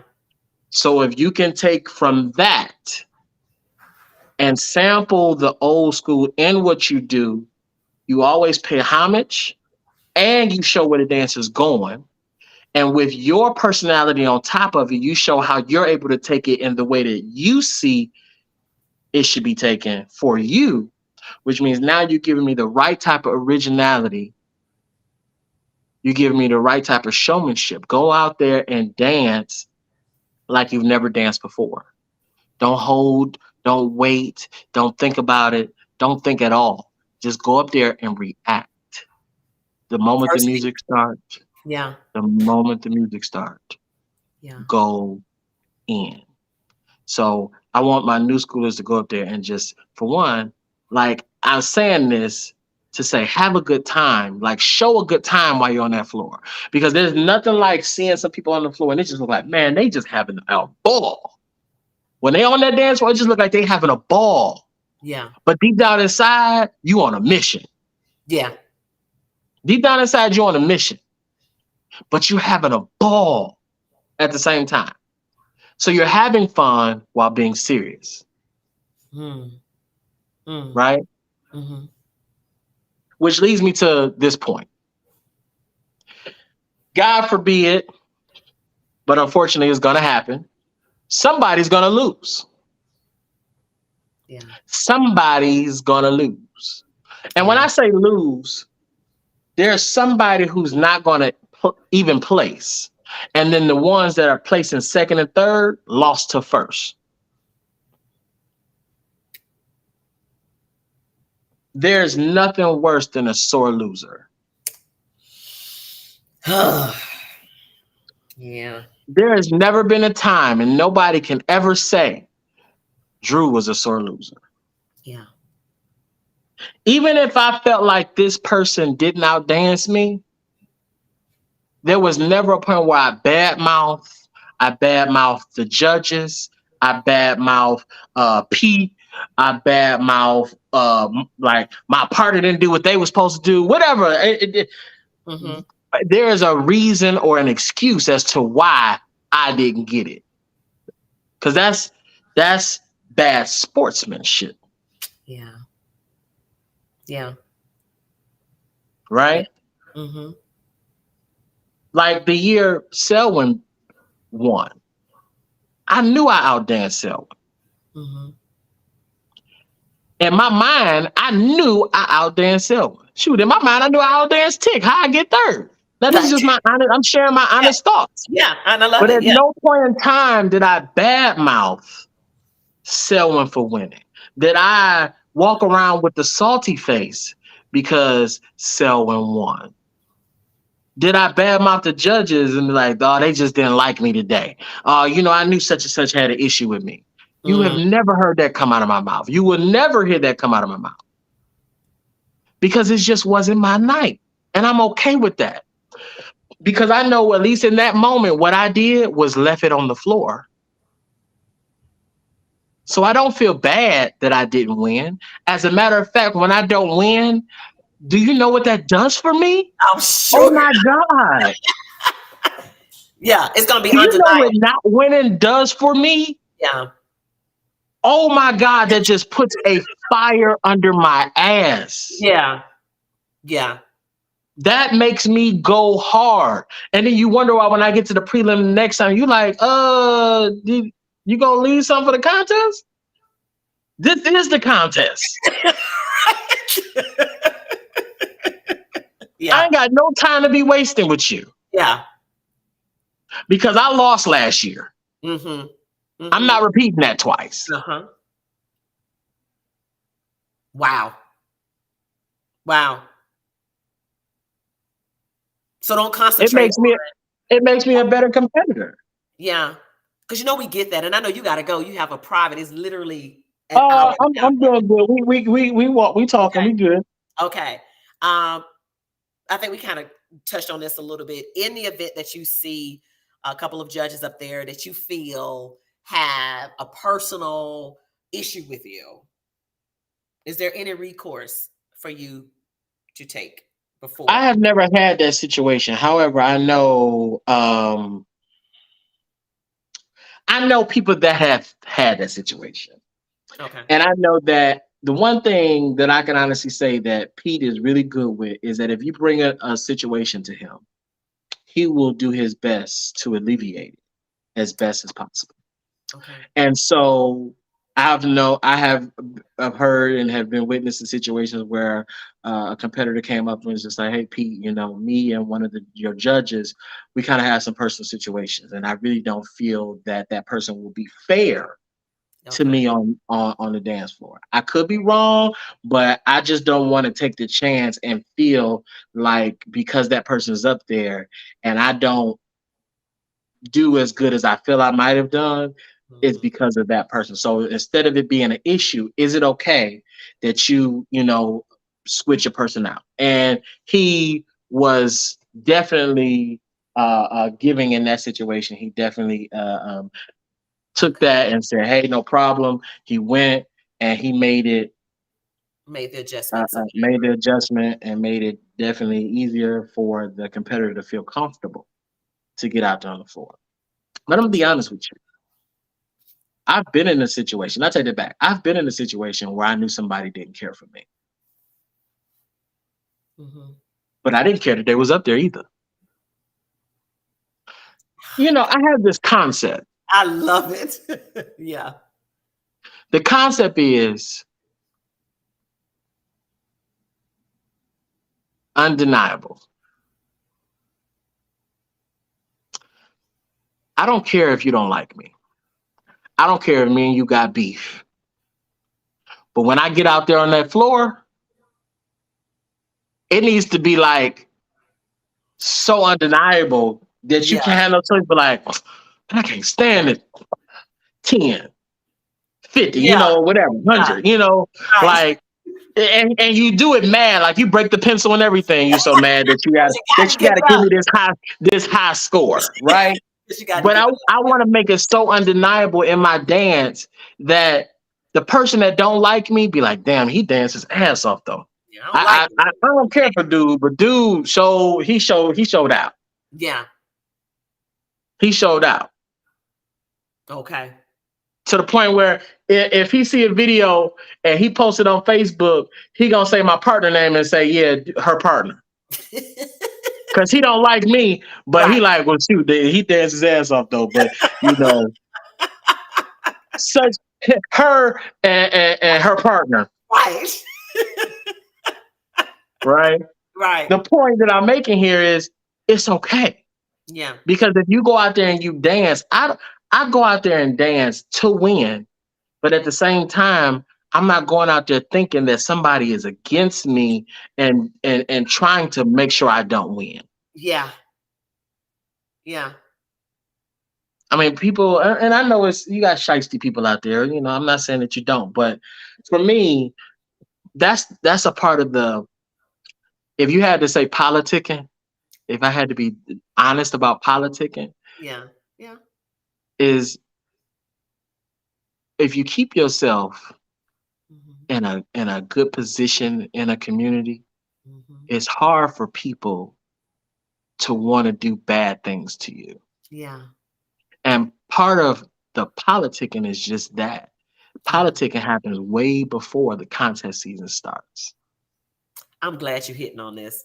I'm glad you're hitting on this because I've heard people say, well, they like that person. That's why that person wins Now, because granted, that. they might like me, but how many times have I not placed or not won first place and the people that like me is on the stage? They Mm-hmm. own the judging panel. Mm-hmm. Mm-hmm. Mm-hmm. I know some people that's on the judging panel that don't necessarily like or like my dance over another, but they judge me higher than the other person that who they really like. Mm-hmm. Mm-hmm. And they personally told me, like, you know what? Normally I don't really care for your dance, but you actually did a really good job. I scored you this. You know, judges that for one, judges that aren't because you got some judges. I ain't gonna say every judge is scared, but you know, some judges that don't like confrontation, so they're not gonna say what they did. But you got some judges that's like, yeah, I scored him a 5. I don't care. He deserved it. I felt he deserved it. You know, just this is what My it is. cousin was that But way. for me, huh? Casper was that way. Rest in peace. Uh, But he was that way. He was that's it. and you got in the contest Yeah. knowing that somebody's personal feelings and thought of you in that moment is what they're gonna give you. And you were okay with that when you proverbially consented to dancing in that contest. Because the moment you hit the floor, you said, whatever y'all think, I'm fine with. Oh God, that's hard. When I get on that dance floor, whatever you 10 judges think, I'm okay. So I'm gonna do my best to show y'all a better thought process. Would you like to see your scores? Do you think they should let the competitors see their scores? Yes, I think they should.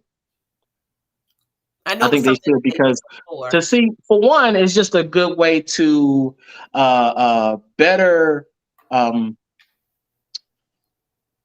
to better understand where you came short, where you came up short, to Mm-hmm. better understand where your strengths were. Mm-hmm. So that way you can balance them out much better the next time. Mm-hmm. You know, this judge might feel like, okay, well, you had a 10 in appearance. Well, this person might feel like you had a 6 in appearance. Going. Yeah. And the thing about it is, what am I supposed to say? If they thought that my outfit was not worthy or worthy enough, well, you know, whatever the case is, if they felt like, oh, I had a fringe when I should have had something else or whatever, like, you know, Because it's subjective. I mean, it's it personal. is. Like, do I But at like the same time, you get in the contest for that. You consented to that. You signed your name, another person signed their name, and y'all gave it to Pete. You consented to subjective thought process. let me put a little dog, little flip, little what do you call it? A dog ear right there. You didn't say this, I'm saying it, so you good. When you get up on that stage, ladies, please make sure you have on the appropriate undergarments. The appropriate undergarments, bra, whatever. If you know you're heavy up top, make sure this dress is hit. Put some boob tape on. Do whatever you got to do. Because I done been to a couple of it, and I was concentrating on because I'm thinking her breast is getting ready to come out of her dress, right? Because she may be, you're moving, you're doing your thing. You ain't thinking about your dress. You getting it in. Like Drew said, the beat not Mm-hmm. in, you getting it in. So you ain't thinking about this dress that you got, and your stuff is moving around. So listen, hold them down, girls, ladies. Let's hold them down. Make sure y'all know what I'm saying. Come on, grow up. You know what I'm talking What about. what she said. Right. Just make sure all that's together because we're human. We're all human. The judges are human. So if there's anything that can potentially distract them from looking at your dance, that's ultimately what I want to say. If there's anything that you think that can distract them from looking at your dance, Mm-hmm. that's a problem. So if it's too tight, wrong color, you can see through it, panty line, whatever, make sure you're smooth. Ask your girlfriends. Like, girl, is this working? Be like, oh, she ain't got no friends because they let her out there do None. that. Right. Right. You cannot have friends. Like, so just keep that in mind, ladies. And I know another thing that people said, just for ladies, because you got some people that's never done it before. Nothing that really ties, ladies. Halter dresses, shoes that go up the ankle that tie. Don't do that because it can get untied because you're dancing. And he ain't thinking about, oh, wait a minute, let me not, because of just a little knot. So, okay. Okay. All right. Go ahead, Drew. That's it. I mean, hey, I yeah, mean, what you said. yeah, just be I've conscious. I've had some some wardrobe malfunctions in my day. The Yeah. good thing about it is, depending on the type of malfunction it might have been, it was a good playoff in the Okay. dance. And so you learn as a performer. I've learned, of course, as a performer, you're taught. It does not matter if all your clothes come off. You do not stop Yeah. the Yeah. show. Yeah. You keep going. Yeah. Period. Mm-hmm. Um, I'm gonna say this because I thought this was the moment, and this was a very controversial, world's largest moment. It was very controversial, but I have to shout out Sherry because Absolutely. Absolutely. to fall off the stage and to get back on the stage like you never fell off. Absolutely. When I tell you, I was just in awe of her. And I recognize the type of performer that she is because I performed with her for years in uh, um, different situations that we've done between competitions and presentations and or choreographed things. Mm-hmm. To come back on the floor and not miss a beat, Incredible. Incredible. that right there is a whole. Yeah. That is what it means to have showmanship. Yes. Yes. That is what it means to be a true performer. Yes. Yes. To the point where there was no floor underneath your feet and you still came back dancing. Yep. Like the moment your foot touched the floor again, it was in rhythm, Again. in the step of the pattern. Absolutely. And it was like she was looking at Mike like, come on, let's go. We got a little bit more time. Go, let's go. Yeah. Because I would have been, Drew, and I think I had the opportunity to shit. I would still be rolling on the floor. Wait a minute, 2 years ago, I would still be at Tinley Park acting like I'm real hurt. Y'all got to get the stretcher because I am done. That's just me. I would still be So rolling around out there. So yes. I I applaud her for that. Absolutely. Absolutely. I Absolutely. applaud her for that. Absolutely. Absolutely. Absolutely. I applaud her for that. Yeah. I applaud her for that. So Absolutely. I mean, yeah. Yeah. you take your licks, but you take your licks and you give them right back. Yeah. And if you're in this contest and your goal is to win, which it should be, Mm-hmm, then mm-hmm. you have to do what it takes to win. Yeah. Also, sometimes that means reinventing yourself. Mm, That mm, means not just doing a dance you've probably been doing for 30 years.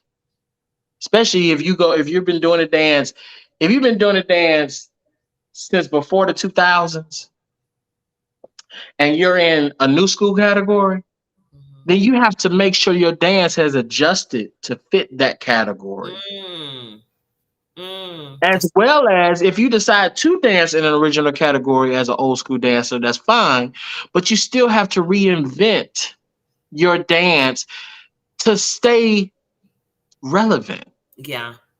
as a competitor. Mm-hmm, mm-hmm, mm-hmm. Now, as a judge, if I'm judging you, and this is the people whoever was ever going to look at judging or whatever, because I've judged before, I've judged contests before. But the key thing for me is, as a judge, don't look at the person and see them for what you know they have done before. Oh, that's good. Oh, Drew. Judges, listen up. That's good. Judge them based off of what they give that night, and That's you compare that with the other dancers that have showcased that night. And based on what was showcased that night, who danced better? wow.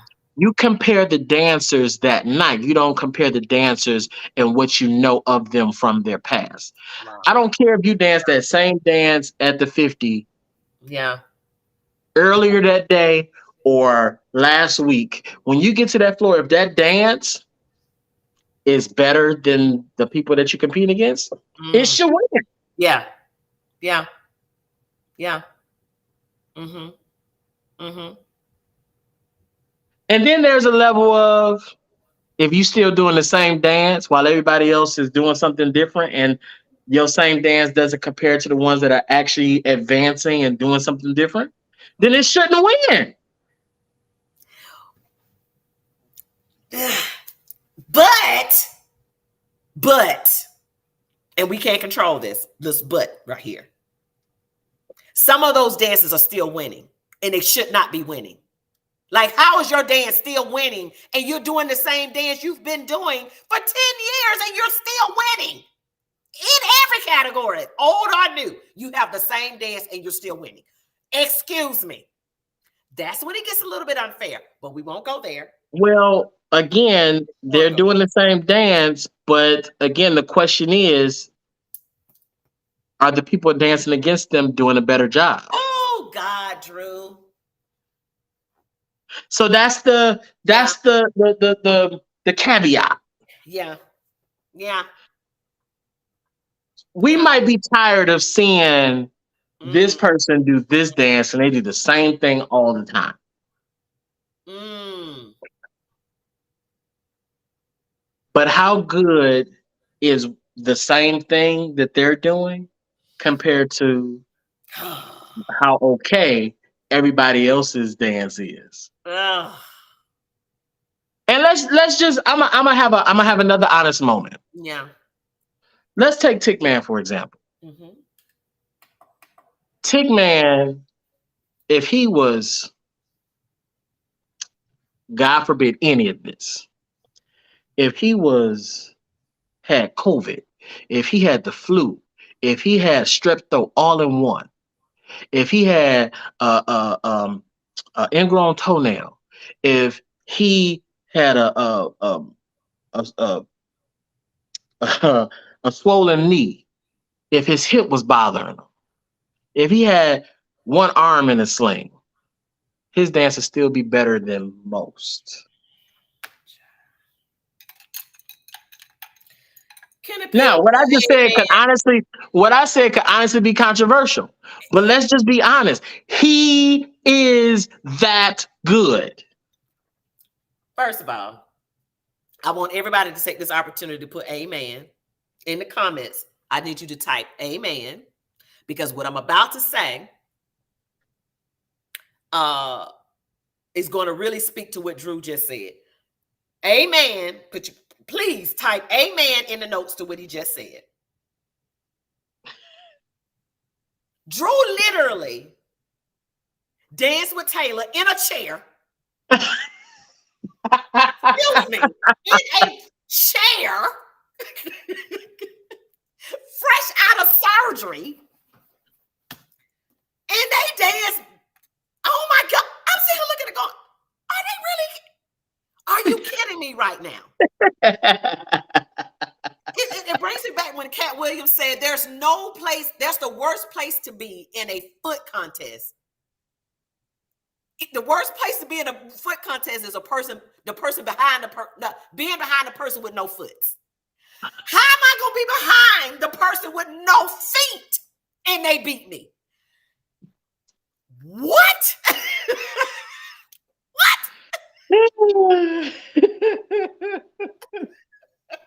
So yes, I agree. If Tick had all those ailments going on, yes. But does that go back to the dance, knowing this dance? When you dance with Taylor and you in a chair, leg up, all hands, could you explain to the people how? Just how? How? Well, you hear people say, and Tick being one of them, and you hear a lot of women who are really fanatics when it comes to a man that can really lead, is that the dance is in the hands. And although, yes, the dance overall starts at your feet, and you need to be able to dance your feet, and knowing how to dance your feet teaches you how to dance your hands. One of the things that I always focus on with teaching my guys is that if you're lacking your feet, then your hands are not as strong as they should be. Your body has to have the understanding of how to coordinate and uncoordinate itself from your hands to your feet. There are times where my hands will say one thing and my feet will say it too. And then there are times where my hands will say one thing and my feet will say something totally different. What has to happen though is that you have to understand how to coordinate your feet and your hands together, which then now when you separate them, they're both still strong. They're strong together and they're strong apart. If I have trained my body to know what a specific feel is because I've had my feet and my hands that communicate with each other, when I then no longer have my feet to maneuver, my hands still have muscle memory. They still operate in a frequency that communicates in the same frequency to the person that's following. So they say the dance is in the hands because the hands are what communicate to your partner. That's why they say the dance is in the hands. So if I can make my hands feel like I'm moving my feet, then Wow. that means that I'm able to communicate what's necessary for my partner to feel, which So means it doesn't matter if I'm not moving my feet because my hands are communicating properly. That only happens because leaders, let me make sure you are very much aware of what I'm saying. That does not mean you can go out there and just slide back and forth and then just take her into all these turns and do whatever. yeah. It means that I know how to maneuver my feet in the proper pattern for me to give the right feel in my hands. What happens if I push but don't have the footing, which gives my body the motion, and I don't have body behind that push? What tends to happen is it turns into a shove. Pushes turn into shoves. What happens if I don't place my foot in the right position, which puts my body in the right position, which gives her a pull? If I don't have the feet, that means it turns into a yank. Because what's happening is I'm using more arm strength to supplement for what I'm not doing. Mm. So when I'm not moving my feet, my hands have to do more. But if you have trained yourself to know what your feel is because you're used to your feet moving with you, when you don't move your feet, your hands are used to that feel anyway. So I Wow. can sit in a chair and lead exactly how I would lead if I was standing up and moving my feet. Crazy. Crazy. Not calling you crazy, but I'm just saying. Shout out to Taylor. She's on the live. Tailor made. Taylor made. Fantastic. People on here going, oh my God, speak, say that, must totally feel the command given. Teach fam, great insight from Nice Entertainment. The comments are just, I haven't been able to keep up with them because there's so many of them. So Drew, I want you to definitely take an opportunity, to kind of go back and answer some people. I kind of wish we would have done this earlier. So Yeah. It yeah, just means it just means we'll just have to have like a post contest yeah. conversation and really just talk about some things. I mean, Let's we've do been saying we was gonna get together for the longest and talk about, because it's a lot of stuff that we talk about. They'd be like, man, this would be good for people to yeah. hear, different things like that. So, I mean, we definitely will have to do more of this, but. I think it's very important that, especially in this season when people are getting ready for the contest, we have a lot of new people that's competing, and a Yes. lot of people that are semi professionals in competing because they've been doing it quite a little while, but still, to be honest, don't understand all the aspects to what's going to make them a winner. Yeah. um, Pretty much you have to go in there, as somebody posted or somebody wrote in the comments, eye of the tiger concept, right? You Yeah. have to go in there with an eye of the tiger concept, but really, and I say this, is that you have to go in there and you have to just not give a shit Mm. about anybody. Yeah. I don't even care about the judges. Yeah. I care about making sure that me and my partner give all we can in that moment. The rest of that will unfold how it will need to unfold. I can't care about that. I can't focus on that. Half the time I don't even look up to see who the judges are. I find out kind of either after I finish dancing or if I'm just so happy to be in the area and I see.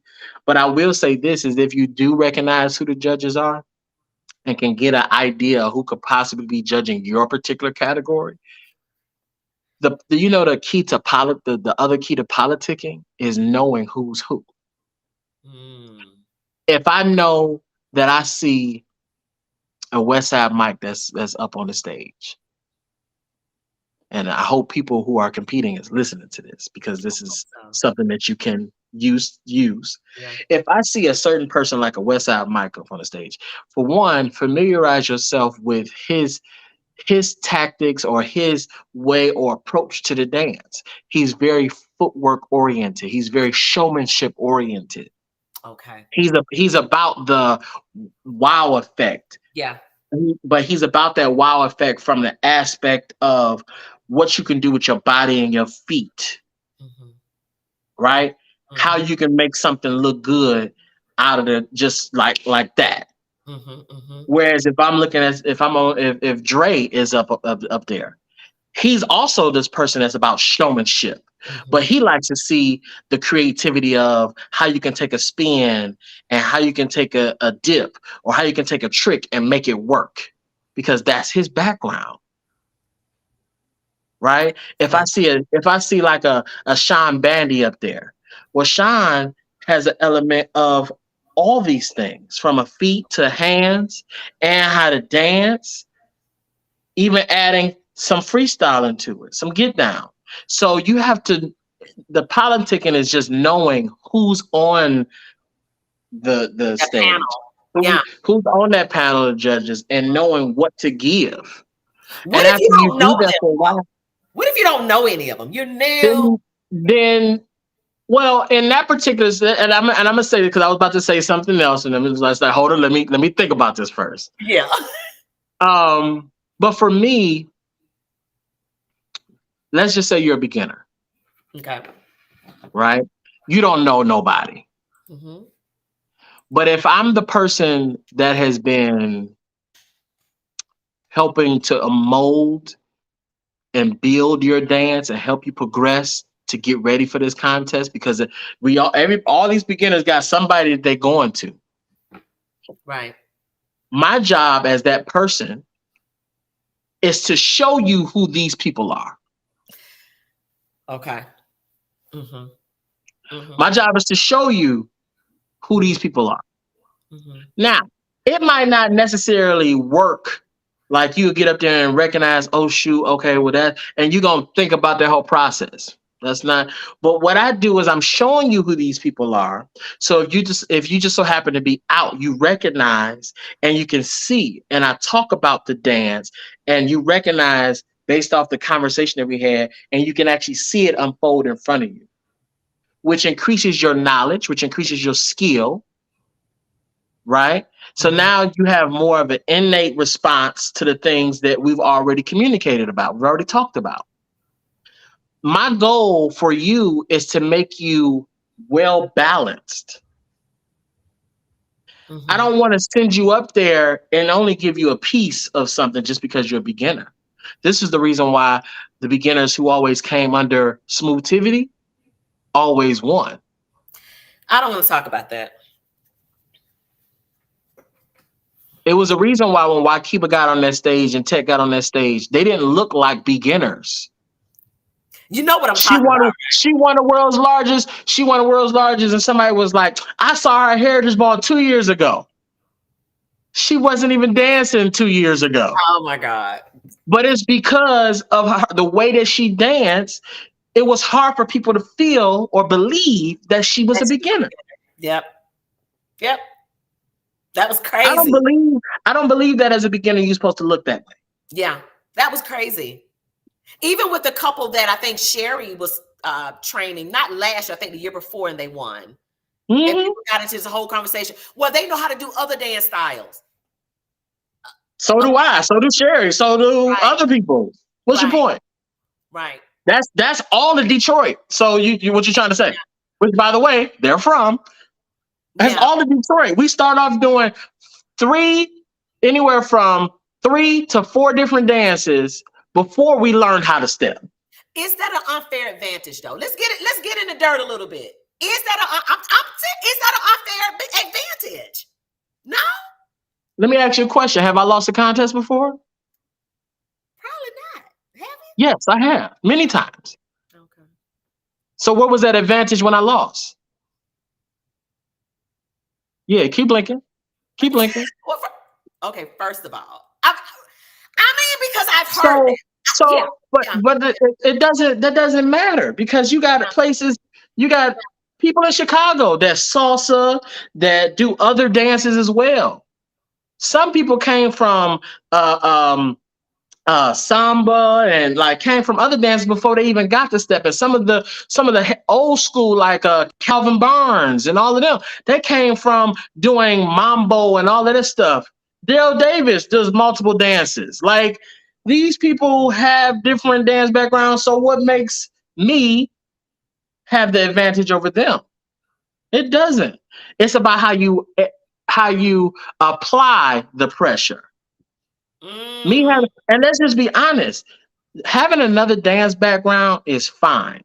That teaches you that there is um, the ability to be able to move and to possibly learn another dance, sometimes a lot sooner than others, and also sometimes have a challenging ability to learn a dance because you have this one dance or these other dances so ingrained that it's hard for you to learn another dance, mm. especially one like stepping that has so many complex parts Nuance. to it, Yeah. Mm-hmm. Mm-hmm. right? Mm-hmm. So it doesn't matter, it's just how you apply the pressure.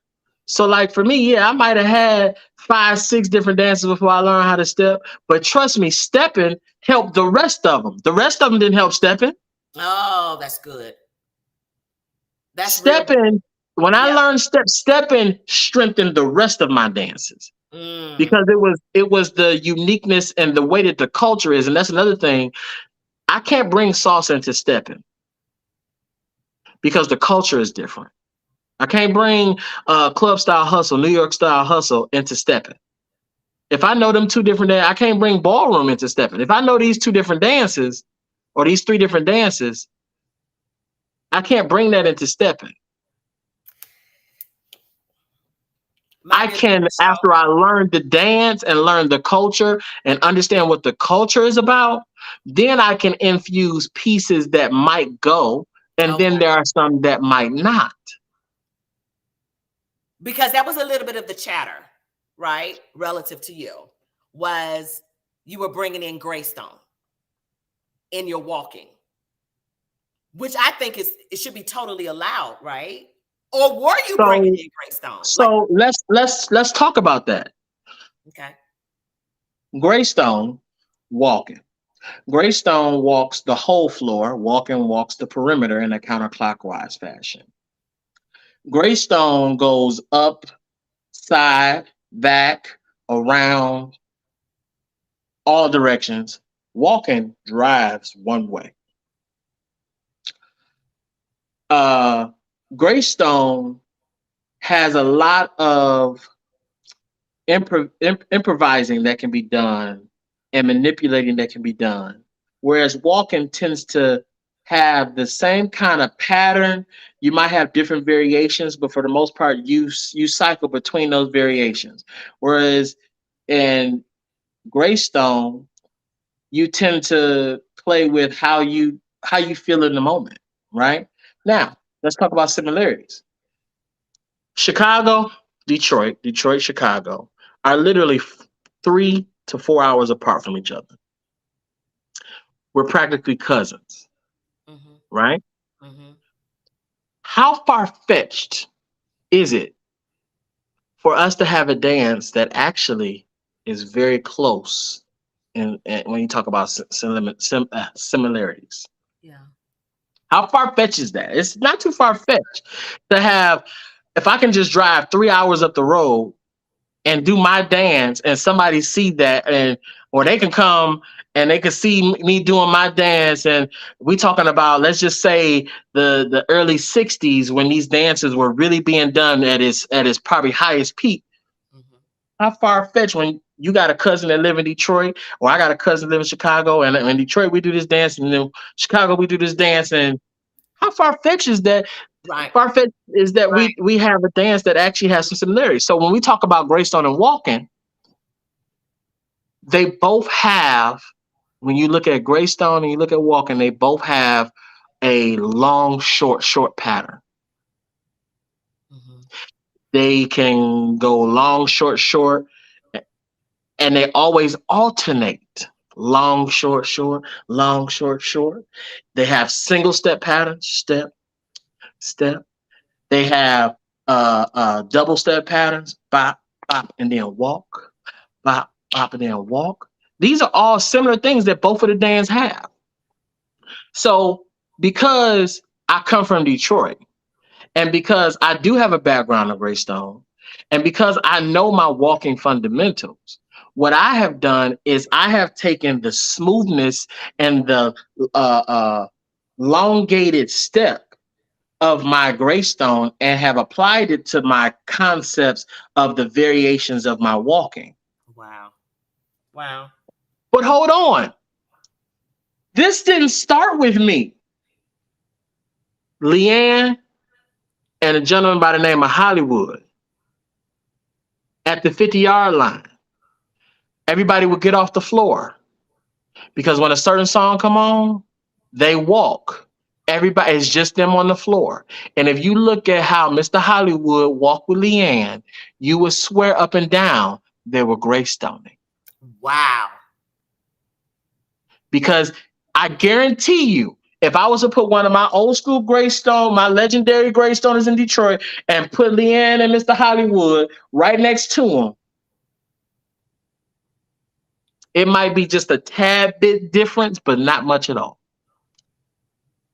However, when you look at the timing of Mr. Hollywood, and then you look at Leanne, and you look at the time that when they were walking heavy, and then you look at this new day and age where walking is being done, there's so much time in between that they haven't seen really good walking. They got the, a few specs like a Magic Mike and a Buford Finley and a Dom Vic, Mm-hmm. right? Mm-hmm. All these, these individuals, that have kept it going Mm-hmm. because walking kind of died off a little bit, then it came back, it's coming back in. Yes.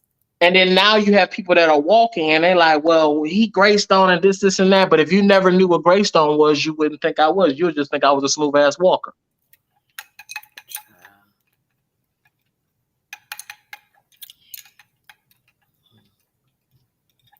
Maybe it is my advantage. Maybe it is my advantage, Tika. This gonna sound a certain kind of way, but it's my advantage. But what's stopping you from having it too? Ooh, child. Oh, child, I'm here for a good old sip moment, honey. Y'all put hashtag sip sip in these notes. Hashtag sip sip, please, in the notes. For real. And Cause Taylor posted something. She posted something too. So you get a chance, you look at that. What she said. okay now. Okay now. Same, different Hashtag, dances, same patterns. yeah. Different dances, same patterns. Just because I might have a little extra glide to mine, or I might position my hands a certain type of way. But look at some of the walkers that's coming up now. Greystoners. Let me just give you a little history lesson. When you see a Greystoner and he got his position like this, and you see his hand kind of up, thumb kind of up like this, Mm-hmm. or you might see him kind of doing one of these, Mm-hmm. like he got some money and he's just switching it around in his hand. Mm-hmm. This mean he from the west side. When you see a Greystone and his thumb is down, I mean from the east side, right? But what's similar in this situation is that hand is up, and the hand is up there as a play. Now I want you to go and just look at and watch walkers nowadays and see how hands are up,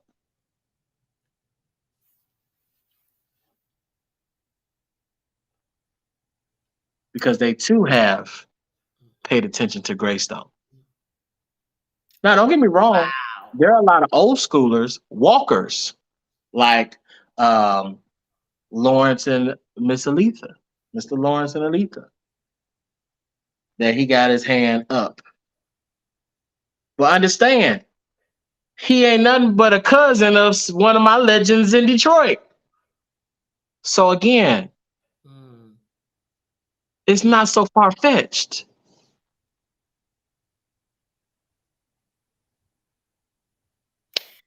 You said a mouthful, Drew, because from the South, we don't have exposure to Greystone. Like first time I heard of Greystone was you. I had never even heard of the dance Greystone. But you said a mouthful when you said, "What's stopping me from getting that?"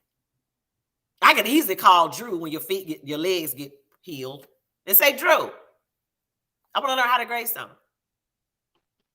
or I want to learn how to do whatever." How many years did I teach Greystone at Heritage Ball? Yeah, right, right. Yeah, Right? yeah, yeah. So if It's you so many think people that, like yeah, I just wish like mhm. Tall Rick knew how to grace. Like I want to teach Tall Rick how to Greystone because his walk is already Oh, unbelievable. it's Just cold. just imagine if Rick knew how to Greystone. Mm-mm. Uh-uh. Uh-uh. We want baby to take it. We want baby to take it. We just couldn't take it. Oh my God. Uh-uh. Yeah. Yeah. Mm-hmm. Yeah. Yeah. But Contest readiness, Tika. Contest yeah. readiness.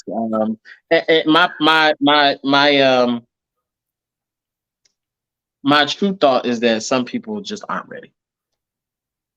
Some people are not ready to compete. Some people aren't ready to compete this year. Some Yeah. people are in categories that their dance don't belong in. Like their dance does not say this category, but yet they're in that category. And some people try to prove points, like I can do this category, right? Let me. You remember when Sean Bandy got into old school? Do you Yes. remember the year him and Keisha Reese danced in old school? Yes. Yes. I Yes. want you to go back Yes. and look at if you can ever find, and this is anybody, if you can ever find video footage of him dancing before that contest, and look at how he danced. Totally different. I was like, okay, wait a minute. Yeah. Yeah. Yeah. How he danced in the contest with Paris when he did the beginners, and then turned around and then danced in old school. Crazy. Totally different Yeah. dance. Yes. That is how you're supposed to pay homage to the category that you're in. He changed up and he had the little humpback I was gonna say the hump motion and movement everything. and the way, even the slight little, it was almost like a little like hip movement. And it's like the way he kind of bopped his Yeah. shoulders and everything, Yeah. because he knew that he had to change his dance slightly to fit the category that he was in. If he's going to dance old school, then I want to make it undeniably old school, Yeah. Yeah. Yeah. right? Yeah. And then when he danced new school, he got all the stuff he doing. Him and Dominique, when they did what they, when he walks like he's a walker. Yes. You got people that's in walking category that are not walkers. They Tell can me the walk. difference. What's the difference? To be a walker versus being somebody that can walk, the concept is about, it's about the feel, understanding the changes, understanding when the music changes, or understanding how to change within the music, how not to walk on beat, but how to walk through the music, through the beats. God. Off beat walking. This is more to it than just step and then you just real cool and then that's it. And then you do a little fake, you know, uh, uh, do a little carousel around, stop. It's more to it than the antics. It's really understanding how to maneuver through your music and being music your within yourself and um, not being a prisoner to music. Mm, mm, mm. Because a lot of people are prisoners to music. If it has a snare drum, then they're dancing hard. If it don't have a snare drum, they can't dance at all. Oh my God. Oh my God. Oh my God. Oh my God. Can't dance at all. Ugh.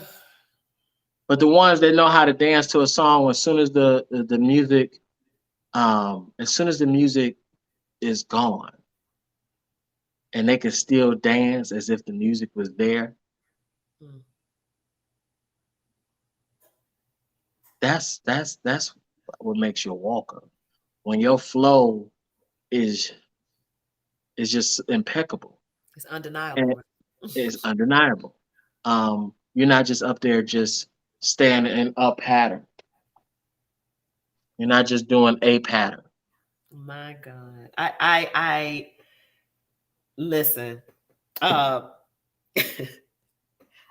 I could stay on this live with you. You already know forever. It is literally almost 10:30. We have been talking I know. for almost 2.5 hours. And Golly. we literally said that, like, She said, oh, this will only take 30 minutes. Tika, tika, tika, tika, tika, tika. We talk for at least an hour. I said, we're going to do an hour and 15 minutes, people. What time is it? it is almost But two. this is how it happens. Yeah, We go through, we hit a topic, and then there are like many topics that go through that. And so you can't just fly on past that. You have to address those situations. And yeah, we're talking about something that's right in our community. The contest is a very important piece of our community. It's a very important piece. And so for me, what I want to make sure is that people are prepared for what that means. yeah, You're prepared, not just physically, but mentally prepared for what competition is. yes. Don't Yes. just pick a partner just because you got a good dance with that person. You know how many good dances? Do you know how many absolute great dances that I have with people all over the country? Yeah. And would never think of them once, not twice, would never think of them once to be in a competition with them. I've had people ask me to compete with them, and I've had to respectfully decline. Right. Yeah. Because if I don't see that you offer me the best chance to win, we can't do it. And that sounds harsh, but I'm in it to win it. I'm Yeah. not in it to just go up there and compete. And I know there are a lot of people who wanna dance with me in the contest. They want to, oh man, I want to dance with you in the contest. Absolutely. And I'm for it if Absolutely. you got the right type of sauce. And if you don't have the right type of sauce, it's okay. It's okay. Because I don't have the right sauce for you either. We got to have the sauce together. Together. And so that's a very serious situation for me. Let me say this, and I know y'all, and the people are staying. They're not even logging off. They're like, honey, bump work tomorrow. Okay, listen. Like, do y'all gotta go to work tomorrow? Listen. When you hear a couple say, I gotta dance down because I want to make sure I don't outdance them. How That's a dangerous is problem. You don't need to dance with that person. You don't need to dance with that person. And don't get me wrong. Let me just say this. I feel like if you have to dance down, then in a very respectful way, then that dance is not worthy of the type of energy that you have. You that? have to be able to, by the time contest time come, even if y'all were kind of slightly like this at an imbalance when y'all started partnership, but by the time y'all get to where you need to be, it should get to the point where y'all have been able to, that person, you've been able to help this person rise to the occasion, and eventually y'all can even raise more with each other. Yeah. But I shouldn't have to dance my dance down because then I'm not dancing my true self. I'm not No, being me. I'm not dancing my dance. Yeah. I'm dancing your Now, dance. I gotta dance. there is a difference where dancing down and doing way too much. There's a difference. Sometimes you can get out there and you can just be doing stuff and it'd be like it has no rhyme or reason. You're just doing stuff. Mm-hmm, Your mm-hmm. feet just flailing, your arms just doing some crazy stuff. You doing Michael Jackson kicks.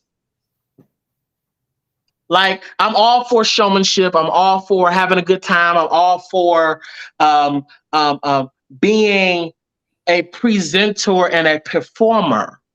I'm all for that because I know how to play with the crowd. I know how to laugh. I know how to, clap. I know how to, get jiggy with it. All that good stuff. But there's a moment of I'm over dancing. Reese had to tell me one year. This was before me and Reese got really close. But Reese told me one year, he was like, "Man, I really love what you're doing." And it's so funny because Reese always talked to me with this very low, just kind of like, yeah, like we just sit here just chilling. But What? he's always talking like that. I've never heard Reese like raise his voice. I'm just like, dude, like strength, like But I remember being on the phone with him one day. He was like, you really got a lot in your repertoire. You have a whole lot, and you have so much that you can do that you do a lot of when you're on that stage. He said, but because you have as much as you do, you don't have to do it all. Your little bit is more than enough for one night. You don't Mm, have to go up there and try to put everything and do everything and be mm-hmm, extra. mm-hmm. Learn how to dance in a moment that's toned down enough but still loud enough. It's toned down enough for you to always regain and get your bearings together. You're always able, because once you throw yourself so much, it's hard to bring it back. If I throw Mhm. myself into emotion, into a turn, it's hard to retract that. It's hard to redirect. But if you do things in a smoother concept, and you still can keep your groove, but do it in a smoother concept where you don't throw so much energy at something that when it gets thrown back at you, you don't know how to react. Oh, wow. Dance in the sense that you always calm, cool, collected. And all I could think about was looking at him compete over the years, watching the videos of him and be like, man, he always looked like he was chill. He Yes. always looked like he just looked like, yeah, I'm just Yeah. I'm just up I'm here. just dancing. Yeah. I'm just We never just mind out me. here. But at the same time, because I feel like he was so ahead of his time that dance really fit that point in time. It was like it was hard for nobody could catch him, Nobody. Yeah. Yeah. right? So it's just a matter of not just don't overdo it. Learn how to dance, but still get down. And that takes honing. You have to hone that skill of not doing so much, Hmm.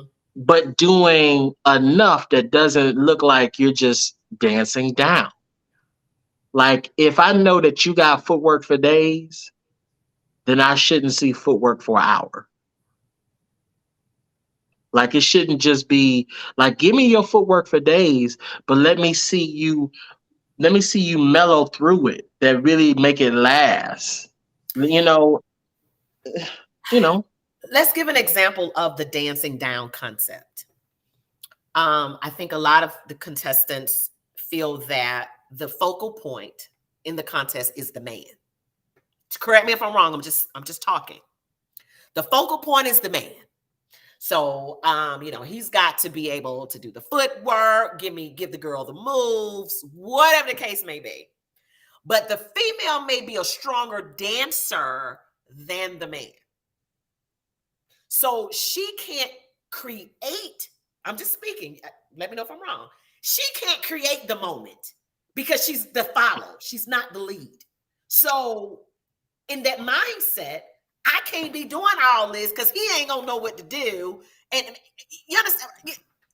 What do you give? What kind of advice would you give to If someone? if that's the case, Tika, then that's something you know way before you should get on the dance floor. Oh, I mean, let's just be honest. Like, if so, this is my thing, and I said this a long while ago. I said this back in 2019. There are many reasons why people dance together. Some people dance off of like because you're in a relationship, so obligation. Some people dance because we agreed to it, so I'ma just stick with it. You know, it's many reasons why people dance in the contests, right? If I'm gearing up for a competition and I have not been able to hit my second gear or third gear, the reality is I should not expect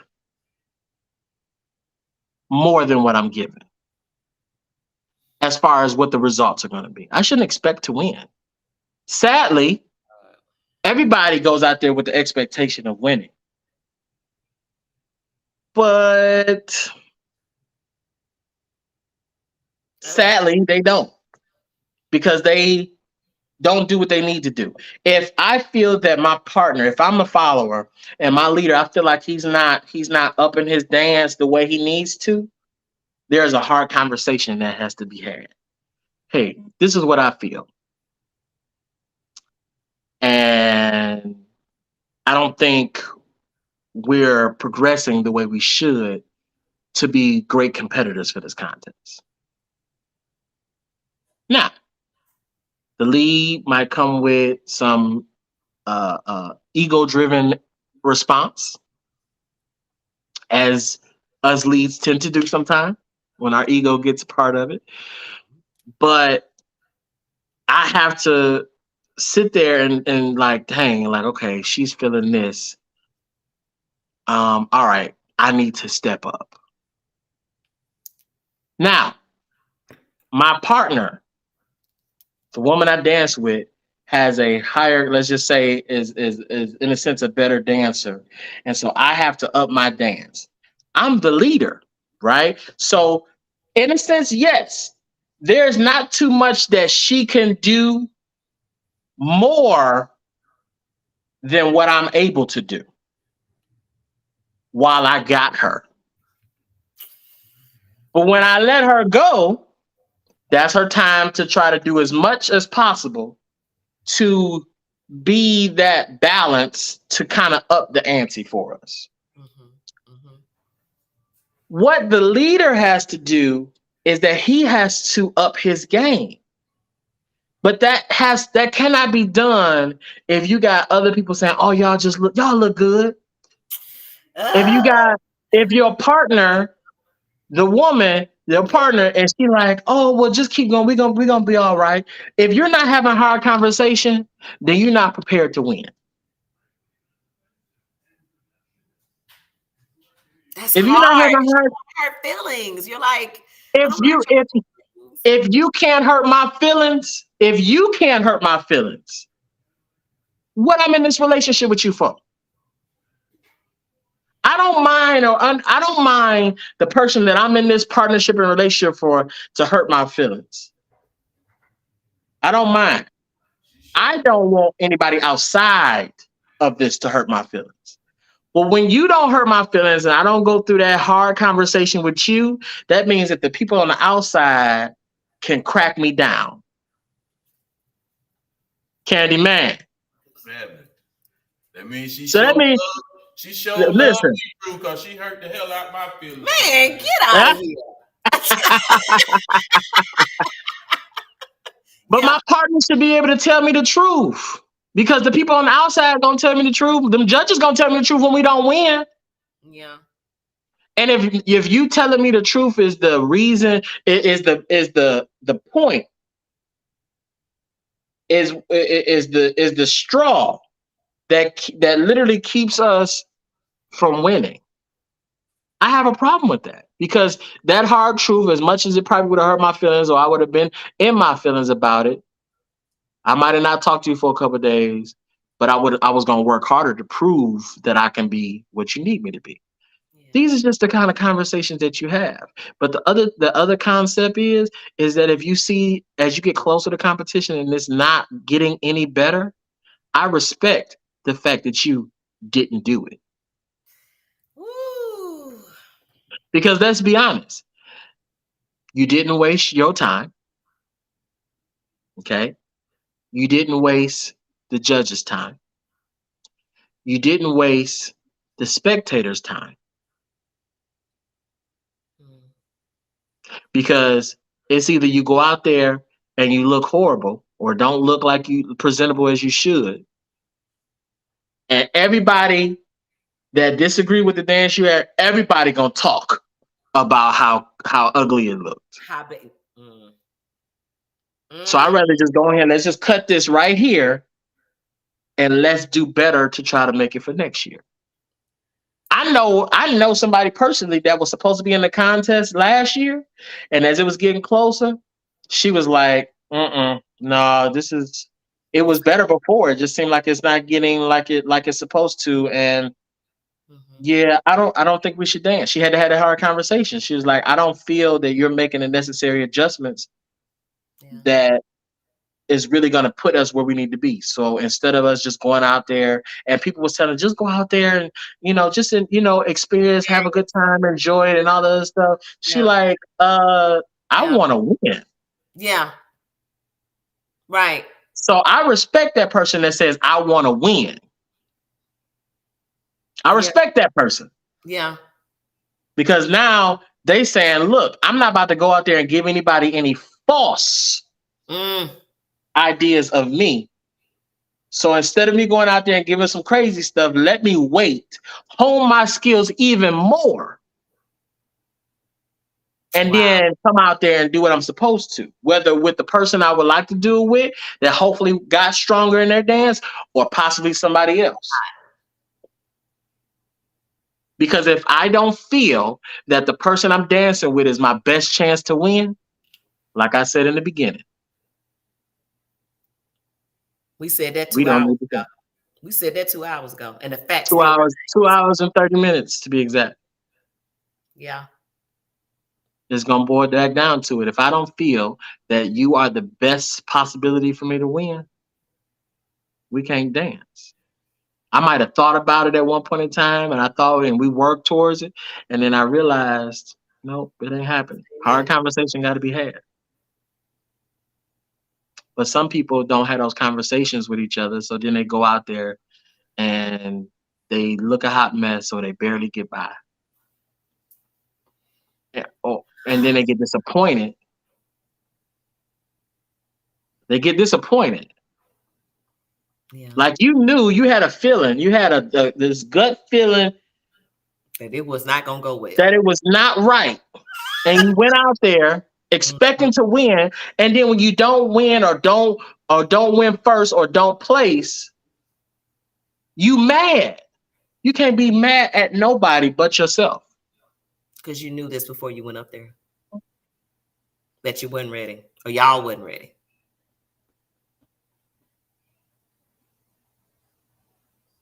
Wow. Like Erica Jones said, a conversation must be had. If not, you leave room for confusion.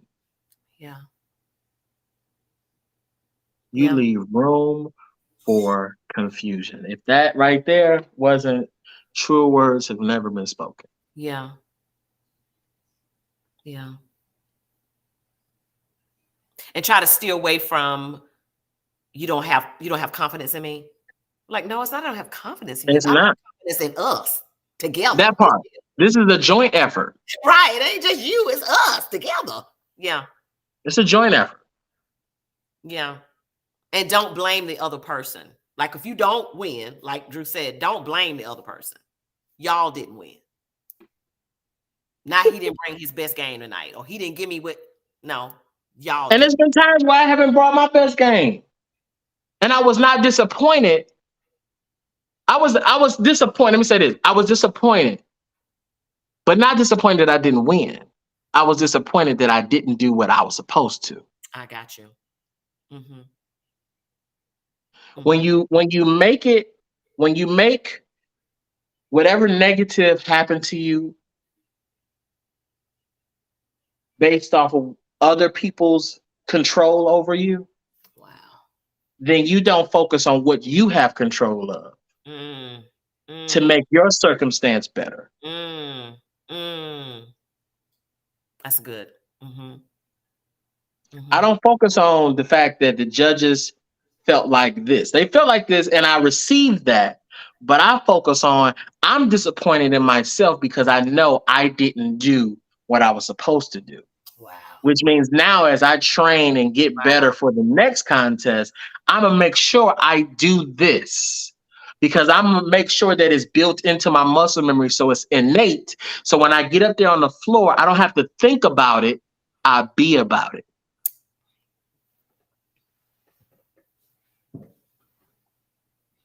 We have Jamie Graham that's on the live, and he said good stuff. Good stuff. Jamie, Yeah, good stuff. Yeah. I'm looking forward to seeing you and Tabitha. I am. That's one of my top. They are one of my top couples this year. So I'm really excited to see what they're going to bring to that floor. And the respect that you're getting on this live, Drew, is incredible. You've earned your position as the phenom, as the master stepper, as one of the best um, to do this dance. And I applaud you. You have a humbleness about you, um, even with all the accolades. I already know. Never mind. I think I would be a different way. I mean, I would need a smoke machine, all kind of crazy stuff when I just go out. Period, just step in regular set. I'm like, where's my machine? Like what?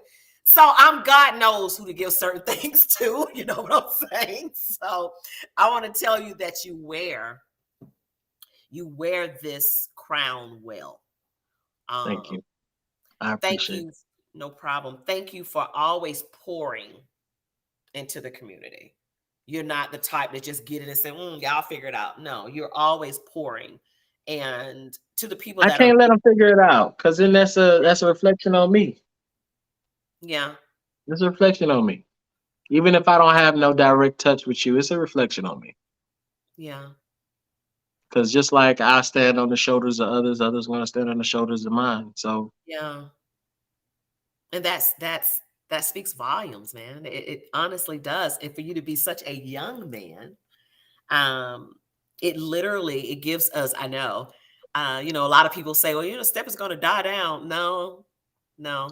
now, if I got something to do about it, Right, exactly. So it'll keep going. And again, I appreciate you. We're gonna have to do the recap together. yes, we can definitely make that So happen. guys, let me see some hearts if you would love to see Drew and I come back and do the recap after the Steppers contest. Come back and recap that thing and just see. Uh, let's see if people listen. Because I still think people are giving hearts all kind of crazy.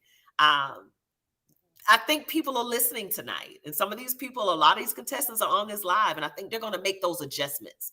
I think it's time to. I think they still have time to make adjustments. I really do. It's still time. It's It's still still time. time to make adjustments. If you feel that you're in the wrong category, if you're saying based on what some of the stuff Drew said tonight, what I picked up, to be honest, one of the main things I picked up, and I don't know who told me this a while back, but old school, they don't take out the 7 and 8. They, That's what I meant by the original pattern. yeah, By they don't. maintaining the original pattern is maintaining the triple step double. Yeah, Maintaining those 8 steps, regardless of how you count it, but mhm, maintaining that dance all the way through where there's no manipulation to it. The manipulation should be in the fanciness of how you make a pattern look more than. If you look at, for instance, a Pete Frazier dance, Pete always maintains the pattern of his dance. He never changes. Never never. changes. So with all the footwork, the shuffles, the double taps, the kick outs, the turns, he's always, if you can, I can count his motion, walk out the room, walk down the street, go stop at the liquor store, grab me a bottle, come back, and I can keep counting, and where I count, he'll be right there when I come back. Wow. That is originality. The original dance. That means he didn't skip the beat, which put him on a different number than he should have been on. He maintained. Whereas you take, like, for instance, Tickman will take you over here, take you over here, and then he'll switch this step up. He'll go from 4 5 6 to 1 2 3 Yeah, to 4 5 6, 4 5 6 again. Like, that's manipulating the pattern. and that's more new school. That's more new school. So keep that in mind, contestants. If you're in the old school category, that's critical. All the little moves and content, combinations and stuff. That's not the original old school dance, right? Yeah. This has been incredible. So keep your schedule open for me on Monday. No, I normally do the recap the weekend, the first day after the weekend. Depends on how the weekend went. So at latest, it will be Tuesday. But I'm gonna try to do it Monday. Depends on Drew's schedule. But It guys, won't be Tuesday because I got class on Tuesday. okay, well Monday. Yes, try to shoot for Monday. Yes. Yeah, let's try to shoot for Monday. We'll talk through it. We got a little time. We'll talk through it.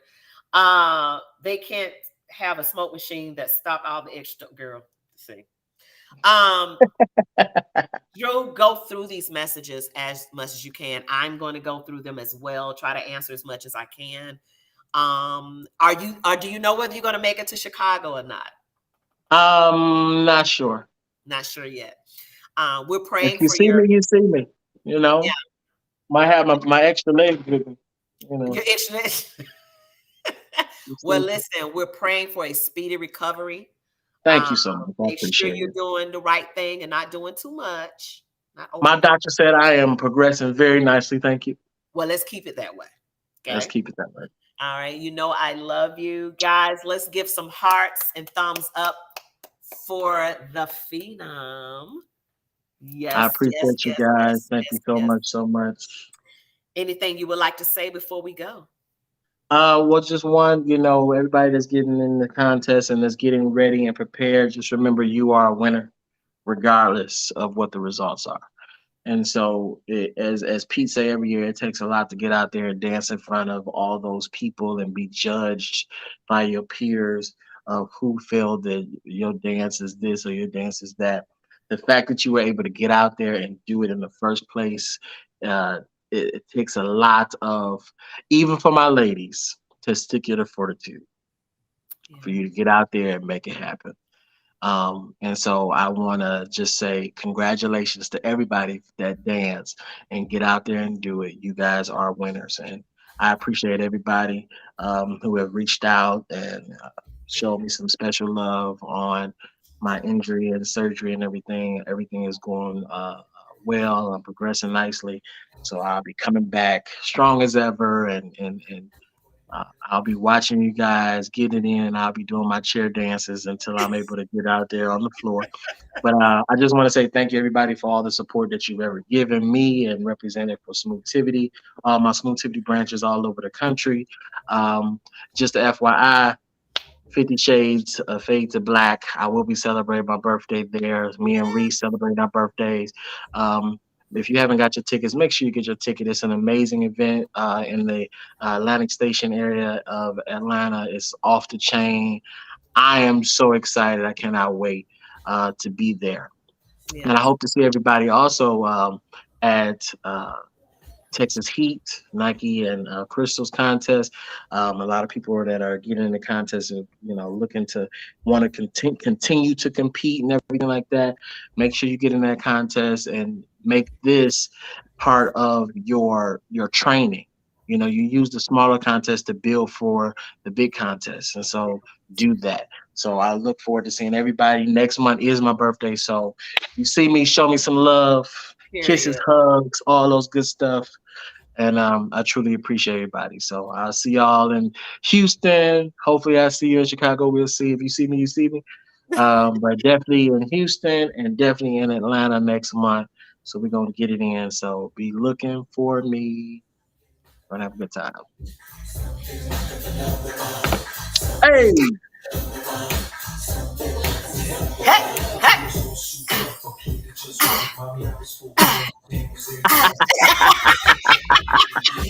You know I love you. yes, I love you too. Thank you. All right, baby. See you. Bye. Bye bye. Bye, everybody.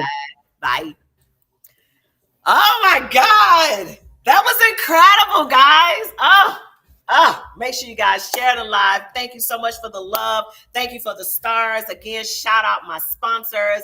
My brand sponsor is Nude. Get with it. You'll be hearing more about Nude. Y'all can go to bed. I know. I know. It was an hour, almost 3 hours. We go to bed now. All right. Love y'all. Bye. And as always, sip, sip, baby.